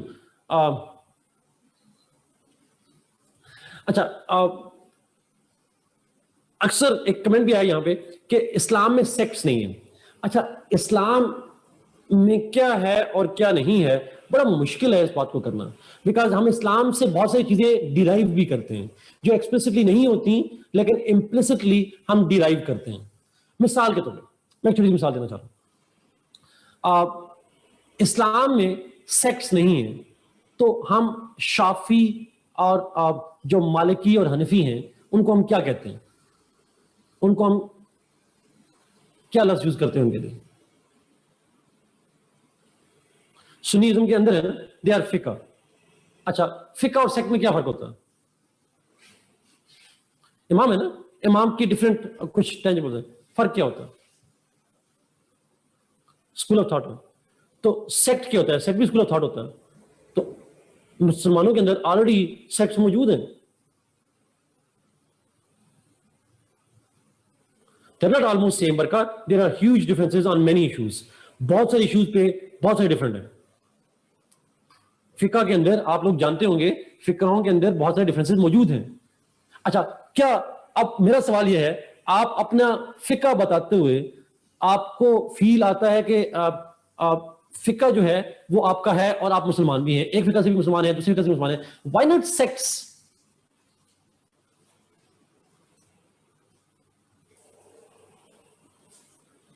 Then why not sects? What is wrong if you have a different sect? अच्छा, अगर आपका different sect, मैं ये नहीं कह रहा सेक्ट होने चाहिए, please, I'm not saying it at all. What I'm saying is, let me correct myself. What I'm saying is, अगर है sect, how is anti-Islam? How it? Do you believe that if you are a Sunni and you'll be less loyal to Islam, or if you are a Shia and if you are a Barelvi and Deobandi, you'll be less Islamic? Is it necessary? Absolutely not. Why not allow people to be? अच्छा, उसका फायदा क्या होगा? उसका फायदा क्या होगा? कभी सोचिएगा, आप एक बच्चे को सिखा देते हैं कि मुसलमान होने के मल्टीपल तरीके हैं, एक तरह के मुसलमान हैं, हम एक तरह के मुसलमान हैं, वो भी मुसलमान है लेकिन वो डिफरेंट तरह के मुसलमान हैं, हम इसको फॉलो करते हैं, वो डिफरेंट फॉलो करते हैं, बट वो भी मुसलमान है, एक डिफरेंट तरीके के मुसलमान है। जब वो बच्चा बड़ा होगा तो फिर उन पे कुफर के फतवे नहीं लगाएगा, वो ये नहीं कहेगा कि तुम्हारा फिरका गलत है, तुम छोड़ दो और तुम मेरे साथ शामिल हो जाओ, तो फिर आपका एक्सट्रीमिस्ट वैल्यूज डेवलप नहीं होंगी। I am not blaming maulvis for that Waheed, मैंने कहा कि ये आइडिया तो मैंने शुरू यहां से किया था, ये आइडिया तो हम घर से सिखाते हैं, एक हो सकता है, या मां या बाप, कोई एक अच्छा लग सकता है, हम स्टार्ट घर से करते हैं, फिर स्टेट अपने करिकुलम में डालती है। I don't blame maulvis for everything, I don't blame Maulvis for everything, you know. Let's not do that. Let's be realistic and let's say क्या हमारे घरों में भी ऐसा चीज नहीं होती क्या? अच्छा चलें, आखिरी सवाल, आखिरी जुमला यहां पे खत्म करते हैं इसको। What about teachers? मैं टीचर हूं, do teachers allow you to contradict the teachers?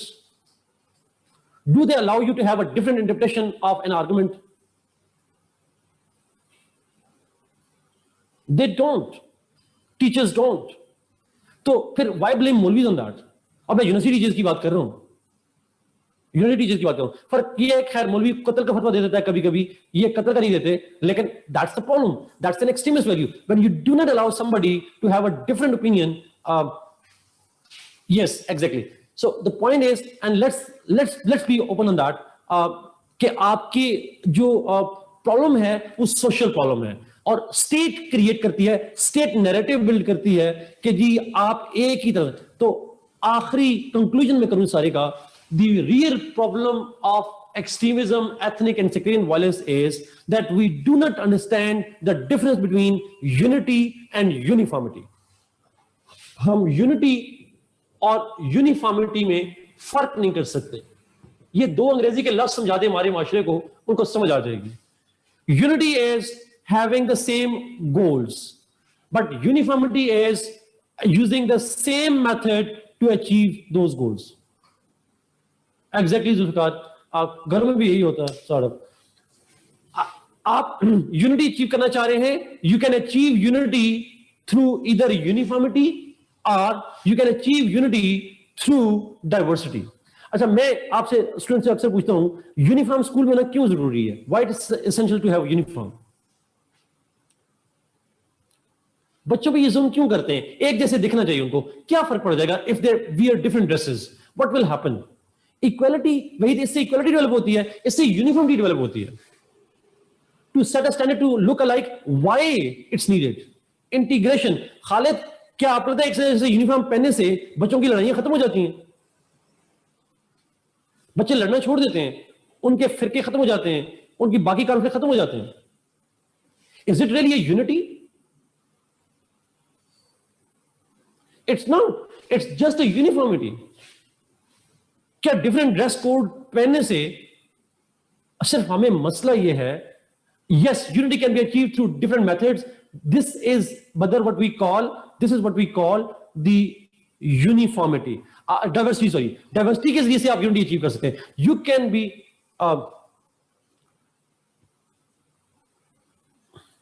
yes, Yusra, absolutely. Assimilation और डाइवर्सिटी में बड़ा फर्क होता है जी। Let's accept diversity. हम डाइवर्सिटी को एक्सेप्ट करने के लिए तैयार नहीं होते, ना घरों में, ना स्कूल में, ना फिरकों में, ना एथनिसिटी में, ना किसी और चीज के अंदर। We want all of them to act in the same way, we want all of them to do the same things. हमारे घर में ना, हमारे घरों में दो भाई बहनें हो और उनकी आदतें डिफरेंट हो, घर वाले कहते हैं आदतें बड़ी मुख्तलिफ हैं इनकी। Why they want them, two brothers and sisters, to have the same habits? I don't know. मुझे कभी समझ नहीं आई। I never understood that.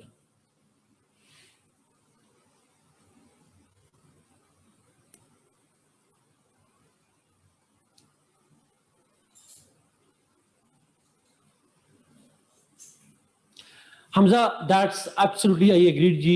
मैं ये बात मानने के लिए तैयार हूँ, but because there is economic disparities, so I absolutely accept that point. Absolutely. Like, Hamza, do you really think that this is a real reason for the uniforms in Pakistan? It is not. Like, this is absolutely acceptable argument. Hamza, thank you for putting a very, very good point. Yes. So, मेरा argument ये है जी, आपको कभी ऐसे feel नहीं हुआ कि आपके घर में आपको कहा गया हो कि आप दो भाई हैं, बहनें हैं और आपकी आदतें बड़ी डिफरेंट है, and it looks bizarre to be different? शक्ल डिफरेंट हो, कहते हैं बहन भी लगते नहीं है, sort of this is I don't know why people जज एंड ऑल दैट, इस तरह से क्यों कर रहे होते हैं. दैट्स ट्रू जी. The last sentence is state and the society really needs to accept that people are being different, and let's acknowledge the beauty of difference. Let's acknowledge the beauty of being different in our appearances, in our opinions, and all of that way, so that we can promote the culture of tolerance and the unity. American dollar पे एक जुमला लिखा है, जुमला जरूर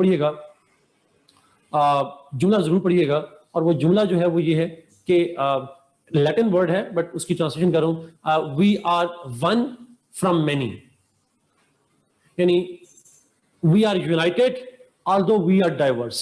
हम multiple लोग हैं but we have the one unity, so we are one from many. This essence is missing in the case of Pakistan, and this has been the dilemma in Pakistan. 15 minute और लेते हैं मेरे ख्याल में, फिर break करते हैं. Umar, sentence है जी, डॉलर पे लिखा हुआ है we are one from many, Latin word है, we are one from many means we are united from being different. No, it's not a stupid joke Zulfikar. Dollar देने की जरूरत नहीं है, आप नेट से प्रिंट भी कर सकते हैं. Unemployment, let's move to unemployment, उसमें चलते हैं. नाउ नहीं, दे डिड, मैं शाफी में अमेरिकी लोगों की बात नहीं कर रहा, मैं सिर्फ डॉलर के अंदर लिखी जुमले की बात कर रहा हूं. दैट्स ट्रू, उन्होंने वो अभी भी करे, उस पुराने जमाने की बात छोड़े, अभी भी ब्लैक्स के साथ जो कर रहे हैं. या दैट्स ट्रू. लेट्स गो जी, अनएम्प्लॉयमेंट चलते हैं. Thank you Shumaim for sharing. E pluribus unum जो भी है, सो भी वर्ड है, but out of many one. Thank you Shumaim for sharing this word. Unemployment, आप लोगों के मसले पे चलते हैं जी. Let's go to your case. Unemployment is a major issue in Pakistan. It's a major problem in Pakistan. Social issue है. Obviously, not everybody faces that, but a lot of people face this unemployment issue. Pakistan में statistics अगर मैं बताऊं तो 6.9% unemployment rate है पाकिस्तान में. 6.9% people are unemployed, और unemployed किसे कहते हैं? Anybody who is in the working age, जो 18 साल का हो और नौकरी ना कर रहा हो, इनकम जनरेट ना कर रहा हो. yes, you can write, Mariam, you can. जो anybody who is 18 years and above and not working is unemployed. So आप अपने आप को, अगर आप जॉब नहीं कर रहे, you can call yourself to be unemployed. Pakistan के अंदर 6.9% पॉपुलेशन जो है वो अनएम्प्लॉयड है. I really doubt that statistics. मुझे लगता है कि ज्यादा है, but still जो ऑफिशियल नंबर्स हैं वो यही हैं. Now, unemployment क्यों है? क्यों अनएम्प्लॉयमेंट है? अच्छा, सीएसएस के लिए अनएम्प्लॉयमेंट हो गए. चलें, आप लोगों ने अगर जॉब्स छोड़ी है सीएसएस के लिए, अच्छा किया. 6.9%. क्यों अनएम्प्लॉयमेंट होती है पाकिस्तान के अंदर? अच्छा, अनएम्प्लॉयमेंट के साथ एक और टर्म भी होती है, सॉरी, एक और टर्म भी होती है, उसके कहते हैं under employment. Please note down this term, under employment. Unemployment के साथ ही आप ऐड कर सकते हैं. अनएम्प्लॉयमेंट का मतलब ये होता है when you earn less than what you work for. You work more and you earn less, that is called under employment. यानी जो एम्प्लॉयड हैं भी, even those that are employed, they do not get money equivalent to their work. Marxist approach आ जाएगी यहाँ पे कि उनको उनकी मजदूरी के बराबर उनको पैसे मिलते नहीं हैं. This is called the under. Shahriar minimum wage तो होता है, बट मिनिमम वेज तो है, लेकिन फॉर एग्जांपल अगर मेरी जो लेबर है दैट वैल्यूज एट 50,000 के 50,000 रुपीज, मेरी एक काम है उसकी वैल्यू बनती है, बट आई एम पेड 30,000. सो 20,000 मुझे मेरी काम के बराबर पे नहीं किया जा रहा. वो मिनिमम वैल्यू तो पूरी हो रही है, मिनिमम वेज तो मिल रहा है, बट उससे ऊपर जो मैं काम कर रहा हूं वो उसकी मुझे उसके बदले में पूरी नहीं मिल रही. Yes, that's true. More than 90% Waheed, obviously. अच्छा, now, तो अनएम्प्लॉयमेंट भी होती है पाकिस्तान के अंदर, और वो भी एक फैक्टर है. सो अनएम्प्लॉयमेंट क्यों है? अनएम्प्लॉयमेंट की तो बेसिक वजह जो है, जी definitely Khalid, everybody who is above the age of 18 and not working is unemployed, चाहे वो यूनिवर्सिटी स्टूडेंट है या कोई भी है. नाउ क्यों होती है अनएम्प्लॉयमेंट? बुनियादी वजह ऑब्वियसली पाकिस्तान के अंदर वो है जो पाकिस्तान के इकोनॉमिक प्रॉब्लम्स हैं, ब्रॉडली हमारी lack of economic growth, lack of industrialisation, poor agriculture, वो जितने इकोनॉमिक इश्यूज हैं हमारे स्टेट के, वो सारे के सारे एक बुनियादी वजह है पाकिस्तान के अंदर। Lack of industrialisation, poor agriculture, low economic growth, lack of foreign direct investment और local investment, poor infrastructure, etc., etc. All of them are the reasons. एक और बड़ी वजह ये है, वो है lack of educational problems, और education के अंदर भी low literacy एक problem है, और साथ ही एक और problem है the poor skills that people have. So I'm sorry, Wahid, this is exactly opposite to what you said. Females are more unemployed than men in Pakistan. ये इससे अपोजिट है।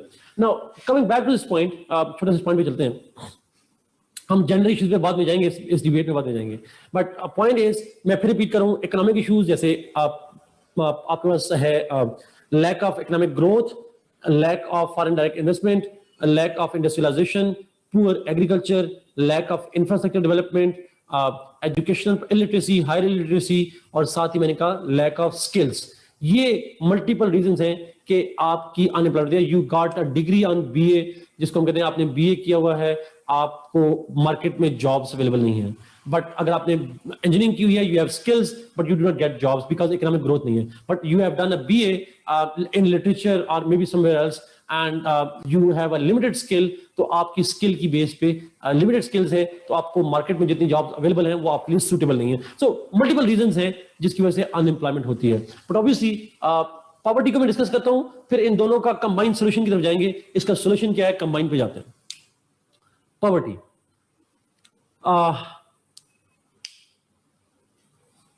Umar, but engineers can generate some online, but for that you need skills. तो वो वहां पे फिर वो skill नहीं है उनके पास ऑनलाइन वाली। Over education is also an issue. No way, I don't think so. There is nothing like an over education. Over qualified की बात कर रहे हैं मेरे ख्याल में, but I don't think that's an issue in Pakistan. We are mostly under qualified by the way. जी yes तमाम, we need to go for solutions as well. हम सॉल्यूशन में जाएंगे लाजमी हर एक पे। पॉवर्टी के ऊपर जाते हैं। पॉवर्टी इज डिफाइंड एज, अच्छा पॉवर्टी को तो हम लिंक करते हैं बेसिकली फूड इनटेक के साथ। अच्छा मैं दोबारा एम्प्लॉयमेंट पे आऊंगा। अच्छा इस पॉइंट पे poverty is linked with the food intake, but for the general sense हम इसको जरा डॉलर्स में करेंगे, जो वर्ल्ड बैंक की रिपोर्ट है। Poverty in Pakistan is defined as if people earn less than $1.25 a day, then they are in abject poverty, जिनको हम extremely poor कहते हैं। स्टैंडर्ड ऑफ पॉवर्टी तो $2 है, बट abject poverty जो है उनको हम कहते हैं if people earn less than $1.25 a day, if people earn less than $1.25 a day, then that is called abject poverty, severe poverty कह सकते हैं, intense poverty कह सकते हैं। अच्छा पाकिस्तान में $1.25 a day से कम कमाने वाले लोगों की तादाद अप्रोक्सीमेटली 25% है। Those who are in absolute poverty, abject poverty, they are earning less than जिनकी जो $1.25 से कम कमा रहे हैं, their number is almost 25%. यानी every fourth Pakistani is in extreme poverty, not just poverty, in the extreme poverty. अगर आप standard poverty लें, $2 a day को लें, या उससे ज्यादा अगर आप लें, एक और कॉन्सेप्ट आता है जिसको हम मल्टी डायमेंशनल पॉवर्टी कहते हैं। मल्टी डायमेंशनल पॉवर्टी में almost 60% of Pakistan population is poor, but हम उसमें नहीं जाएंगे। हम इसको स्टैंडर्ड मानेंगे पेपर में और लिखेंगे कि जी जो 25% पाकिस्तान की पॉपुलेशन है, दे आर पुअर। अच्छा $1.25 a day को अगर आप रुपयों में कन्वर्ट करें तो ये ऑलमोस्ट 200 रुपीज पर डे बन जाएगा। महीने का जो 6-7 हजार कमाने वाले लोग हैं उनकी तादाद भी, और उससे कम कमाने वाले लोगों की तादाद जो है वो पाकिस्तान की 1/4 है। This is very very ironic. Arif, this is world banks definition. Now poverty क्यों होती है, व्हाई देयर इज पॉवर्टी? तो ऑब्वियसली बात है, बुनियादी रीजन ये है, poverty is linked with unemployment, and it is also linked with underemployment. When you work more and you get less, you are likely to get poor. And secondly, because you do not have employment, that is why you are poor. तो ये बुनियादी वजह हैं unemployment, but they are not the only reasons, they are the most primary reasons. एक तीसरी वजह भी है और वो है जेंडर से related. Women in Pakistan are usually not allowed to work in homes. तो हमारे यहाँ फैमिली यूनिट सिस्टम ऐसा है, फैमिली सिस्टम ऐसा है that only mail head works most of in Pakistan, not everywhere, but most of Pakistan. Male head works and others don't. खासकर जो wife है, she doesn't work. So as a result of which, जो आपकी income है, that gets divided, और per capita आपकी जो needs हैं, they don't get met by that. Competitiveness of head of state is also competitiveness of head of state. That's true. अच्छा, so poverty की वजह जो है वो unemployment है. poverty की वजह हमारे social aspects हैं, जैसे gender issues हैं, और उसकी वजह हमारे यहाँ underemployment है. ये different reasons हैं. Now the real question is how to end poverty. Poverty को कैसे खत्म? We know that this is a problem, right? Because unemployment, poverty leads to violence, leads to other social problems. उसमें health के issues बन सकते हैं, उसके अंदर आपके economic effect आ जाता है आपके मुल्क के अंदर. इसी तरह से आपके अंदर जो लॉ एंड ऑर्डर प्रॉब्लम्स हैं वो आ जाते हैं. Lots of sectarianism, crime rate वगैरह, ये सारे फैक्टर्स आ जाते हैं. How to resolve it, how to end poverty and how to end unemployment. तो उसके लिए प्लीज ध्यान में रखिएगा, दो मेथड्स हैं broadly speaking. One is called the direct and other is called indirect method. Direct method and indirect method. In the direct method में आप लोग जो बात करें वही, इसी को मैं जरा ब्रॉड कैटेगरीज में डिवाइड करूं. डायरेक्ट इंटरवेंशन कहते हैं या डायरेक्ट मेथड कहते हैं. इन द डायरेक्ट इंटरवेंशन और method the state provides cash to the poor. It gives the money, the cash to the poor so that they can have their basic needs met. Basic जरूरियात जिंदगी के लिए उन्हें पैसे दे देते हैं state. जैसे आपने सुना होगा बेनजीर इनकम सपोर्ट प्रोग्राम, जिसको आप एहसास प्रोग्राम कहते हैं. So through Ehsaas program people are given the cash and the money so that they should buy their basic needs.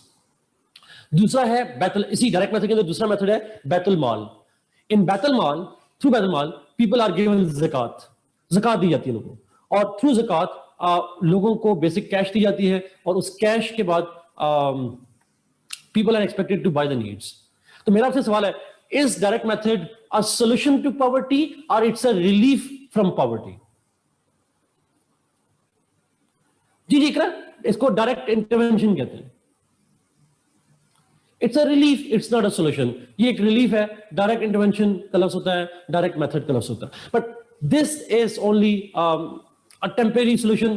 जब तक उनको कोई long term solution नहीं आता, they need to, obviously you can't leave कि जी हमने long term solution पे जाना है, shortly छोड़ देना है. You don't do that. This is a basic method that we use. तो दो है, एहसास प्रोग्राम जिसके अंदर बेंजीन सपोर्ट प्रोग्राम है, और साथ बैतुल माल का कॉन्सेप्ट है. ये दोनों काम कर रहे होते हैं. अच्छा, जो इनडायरेक्ट मेथड है, indirect method is creating the employment opportunities. Indirect method creates employment opportunities. How? One, improving the skills. You try to provide skill development programs. Taffeta का प्रोग्राम है, और कौन से, नेफ्टा है, टेफ्टा है, वोकेशनल ट्रेनिंग्स हैं. सो आप आजकल अगर आपने देखा हो तो ऑनलाइन स्किल्स की ट्रेनिंग्स हैं. सो पीपल कैन आईटी वगैरह की एग्जैक्टली ऑनलाइन. तो इस तरह की ट्रेनिंग जो है, providing skills to the people, short courses to the people so that they can have basic skills that are necessary for the jobs. पता नहीं क्यों इसमें इंजीनियर्स को निकाल लेते हैं. मेरे ख्याल में कुछ स्किल्स उनको भी सिखा दें तो बेहतर हो जाता है. But you know usually these skills are given to the less educated people, जो अंडर ग्रेजुएट होते हैं, मैट्रिक या इंटरमीडिएट तक होते हैं, उनको ये प्रोग्राम दिए जाते हैं ताकि वो स्किल्स ले सके, और उन स्किल्स के जरिए से they can create employment opportunities. अच्छा, skills are not only given for employment opportunities, skills are also given for self employment. Self employment के लिए भी जो है वो उनको किया जाता है, जिसके अंदर सेल्फ एम्प्लॉयमेंट मतलब है जैसे अगर आप ऑनलाइन आपको स्किल्स दी जाती हैं तो you can be self employed. तो आप स्टार्टअप स्टार्ट कर सकते हैं, जिसका बूट कैंप का जिक्र किया उमर ने यहाँ पे।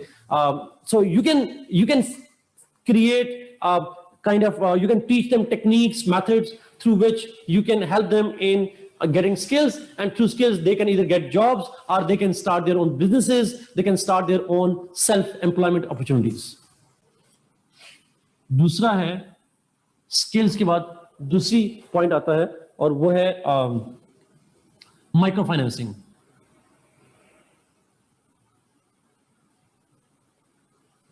State initiates microfinancing opportunities. Microfinancing opportunities मतलब है स्मॉल लोन्स, जिस तरह आजकल एक प्लान चल रहा है, अगर आपको जानते हो, अखूत के लोन्स है, गवर्नमेंट का भी एक प्लान है, वो कामयाब नौजवान प्रोग्राम, अगर आप शायद जानते हो। कामयाब नौजवान प्रोग्राम, कामयाब जवान है या नौजवान है, मुझे सही लफ्ज़ नहीं पता। वो जो प्रोग्राम है जिसके जरिए से आप डिफरेंट डायरेक्टली और indirectly state encourages the micro financing to the people, छोटे छोटे लोन्स देते हैं so that people can start their own businesses. आपकी जो सेल्फ एम्प्लॉयमेंट है, बेसिक एंटरप्रेन्योरशिप है, एग्जैक्टली आरिफ, उसको प्रमोट करने के लिए, और इसका फायदा ये है माइक्रो फाइनेंसिंग का, I consider it a major contribution more than the skills. उसकी रीजन ये है दैट माइक्रो फाइनेंसिंग से you not only create job for yourself, you also create job for others. आप अपने लिए जॉब भी करते हैं और आप दूसरों के लिए भी जॉब में हेल्प आउट कर रहे होते हैं उनको। This is kind of a very very important initiative that government has. Private micro financing भी, गवर्नमेंट की माइक्रो फाइनेंसिंग भी, they start encouraging all of that thing. कामयाब जवान प्रोग्राम को या नौजवान प्रोग्राम को आप एज एन एग्जांपल दे सकते हैं।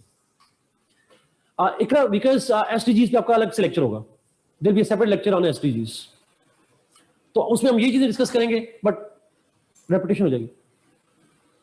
That's true. The third method is, जो थर्ड एक यूज होता है मेथड इनडायरेक्ट में, वो है इकोनॉमिक ग्रोथ। ओके फायदा, thank you for sharing this thing. The third one is, इसको कहते हैं economic development and economic growth. Economic development growth, ऊपर पूछा था किसी ने कि इंफ्रास्ट्रक्चर का क्या लिंक होता है एम्प्लॉयमेंट के साथ, तो मैं बता रहा हूं। अच्छा, इसमें ये होता है, the state is trying to revive the economy. आप इकोनॉमी को रिवाइव करने की बात करते हैं। फॉर एग्जांपल, पाकिस्तान के लिए, मुझे नहीं पता ग्लोबल स्टैंडर्ड है या नहीं, बट पाकिस्तान के अंदर it is said that if you have an economic growth of 6%, GDP growth rate 6% होगा, then every youth that comes into employable age will get jobs. आप करंट जो यूथ है जो मार्केट में बैठी है उसको एब्जॉर्ब करना चाह रहे हैं इकोनॉमी में, तो उनको चाह रहे हैं कि उन सबको जॉब्स मिल जाए, then you need to have an economic growth of 6% of the GDP. So आपका फोकस होता है इकोनॉमिक ग्रोथ के ऊपर। 6% of the GDP minimum is required for employment of all the unemployed youth. लेकिन क्वेश्चन इज, वो unemployed youth को 6% GDP growth के लिए you need to focus on different sectors, और खासकर वो sectors that have major absorption of employment, जिसको labor intensive कह सकते हैं, जिसको वो sectors जिसके अंदर labor की खपत ज्यादा होती है, employment की opportunities ज्यादा होती है। तो किस sector में employment की opportunities ज्यादा होती है? सबसे ज्यादा employment opportunities, अगर आपसे पूछो which sector? Construction, Amna, exactly. Construction industry is the most labor intensive industry, जिसमें a lot of direct and indirect jobs are created. उसमें आप अगर देखें तो आपको हम बता दें, कंस्ट्रक्शन के साथ more than 40 industries are attached, steel से लेकर ये जो ब्रिक मेकिंग है, lots of kind of sectors are involved in that. So इसीलिए हम ये समझते हैं कि इकोनॉमिक डेवलपमेंट के प्रोजेक्ट्स हैं जिसमें सीपैक का शुमाइम आप बिल्कुल जिक्र कर सकते हैं। सीपैक है और नॉन सीपैक है। Government is trying to develop infrastructure जिसमें roads, railway networks, construction, housing, आप 50 लाख घरों की बात कर रहे हैं, ये सारी जो चीजों की बात कर रहे हैं आप लोग, they all are actually, hospitals की बात कर लें, कंस्ट्रक्शन बेसिकली कंस्ट्रक्शन और काइंड ऑफ जो वर्क है वो सबसे मेजर इंडस्ट्री है, चाहे वो कंस्ट्रक्शन किसी भी इंफ्रास्ट्रक्चर की हो जाए। और जब कंस्ट्रक्शन होगी, इंफ्रास्ट्रक्चर होगा, तो उससे एम्प्लॉयमेंट की अपॉर्चुनिटीज बढ़ेंगी और पॉवर्टी खत्म हो जाएगी। लेकिन कंस्ट्रक्शन के बाद एक और फैक्टर भी है, what is another major sector, जहां पे आईटी सेक्टर उसको हम कहते हैं जी। IT sector also provides a lot of jobs. कैसे? बिकॉज आप मैं एक छोटी सी स्टूडेंट की मिसाल देता हूँ, आईटी ना होती तो आप ये सोचते हैं ऊबर और करीम के अंदर जितने लोगों को जॉब्स इन्वॉल्व नहीं है, मिली हैं, ये शायद उनको ना मिल रही होती। सो आईटी इज अनदर सेक्टर जिसके अंदर आपकी जॉब अपॉर्चुनिटीज जो है वो बढ़ जाती हैं। ऑनलाइन है, फूड पांडा है, चीते है, दराज है, पता नहीं क्या क्या है sort of. So all of OLX है exactly, Zameen.com. So a lot of IT-based jobs are created by the IT sector as well. तो ये सारे पार्क व्हील्स है, इसको भी ऐड कर ले। So मैं आसान मिसाल दूं, ये जो मैं आपको पढ़ा रहा हूँ, I am teaching you online, it's not IT based, isn't it IT based job? और साथ जो लोग हैं, बच्चे जो काम कर रहे हैं यहाँ पे इस सेक्टर के अंदर, सो कुर्बानी is on the way to, कुर्बानी भी ऑनलाइन होती है उसमें, हो रही है e-learning. so this IT sector is again another method। अच्छा, इंडस्ट्रियलाइजेशन भी है, एग्रीकल्चर भी है, लेकिन all of these sectors आप जब उनको ग्रो करेंगे तो this is one way through which you will create more employment opportunities, and when you will create more employment opportunities, automatically that is likely to reduce poverty। this is another way जी जिसके वजह से जरूरी होता है। more than 40 industries, Yusra। जी, that's true, Shumayin, that's true। Agriculture, industries, वो सारी factors भी साथ में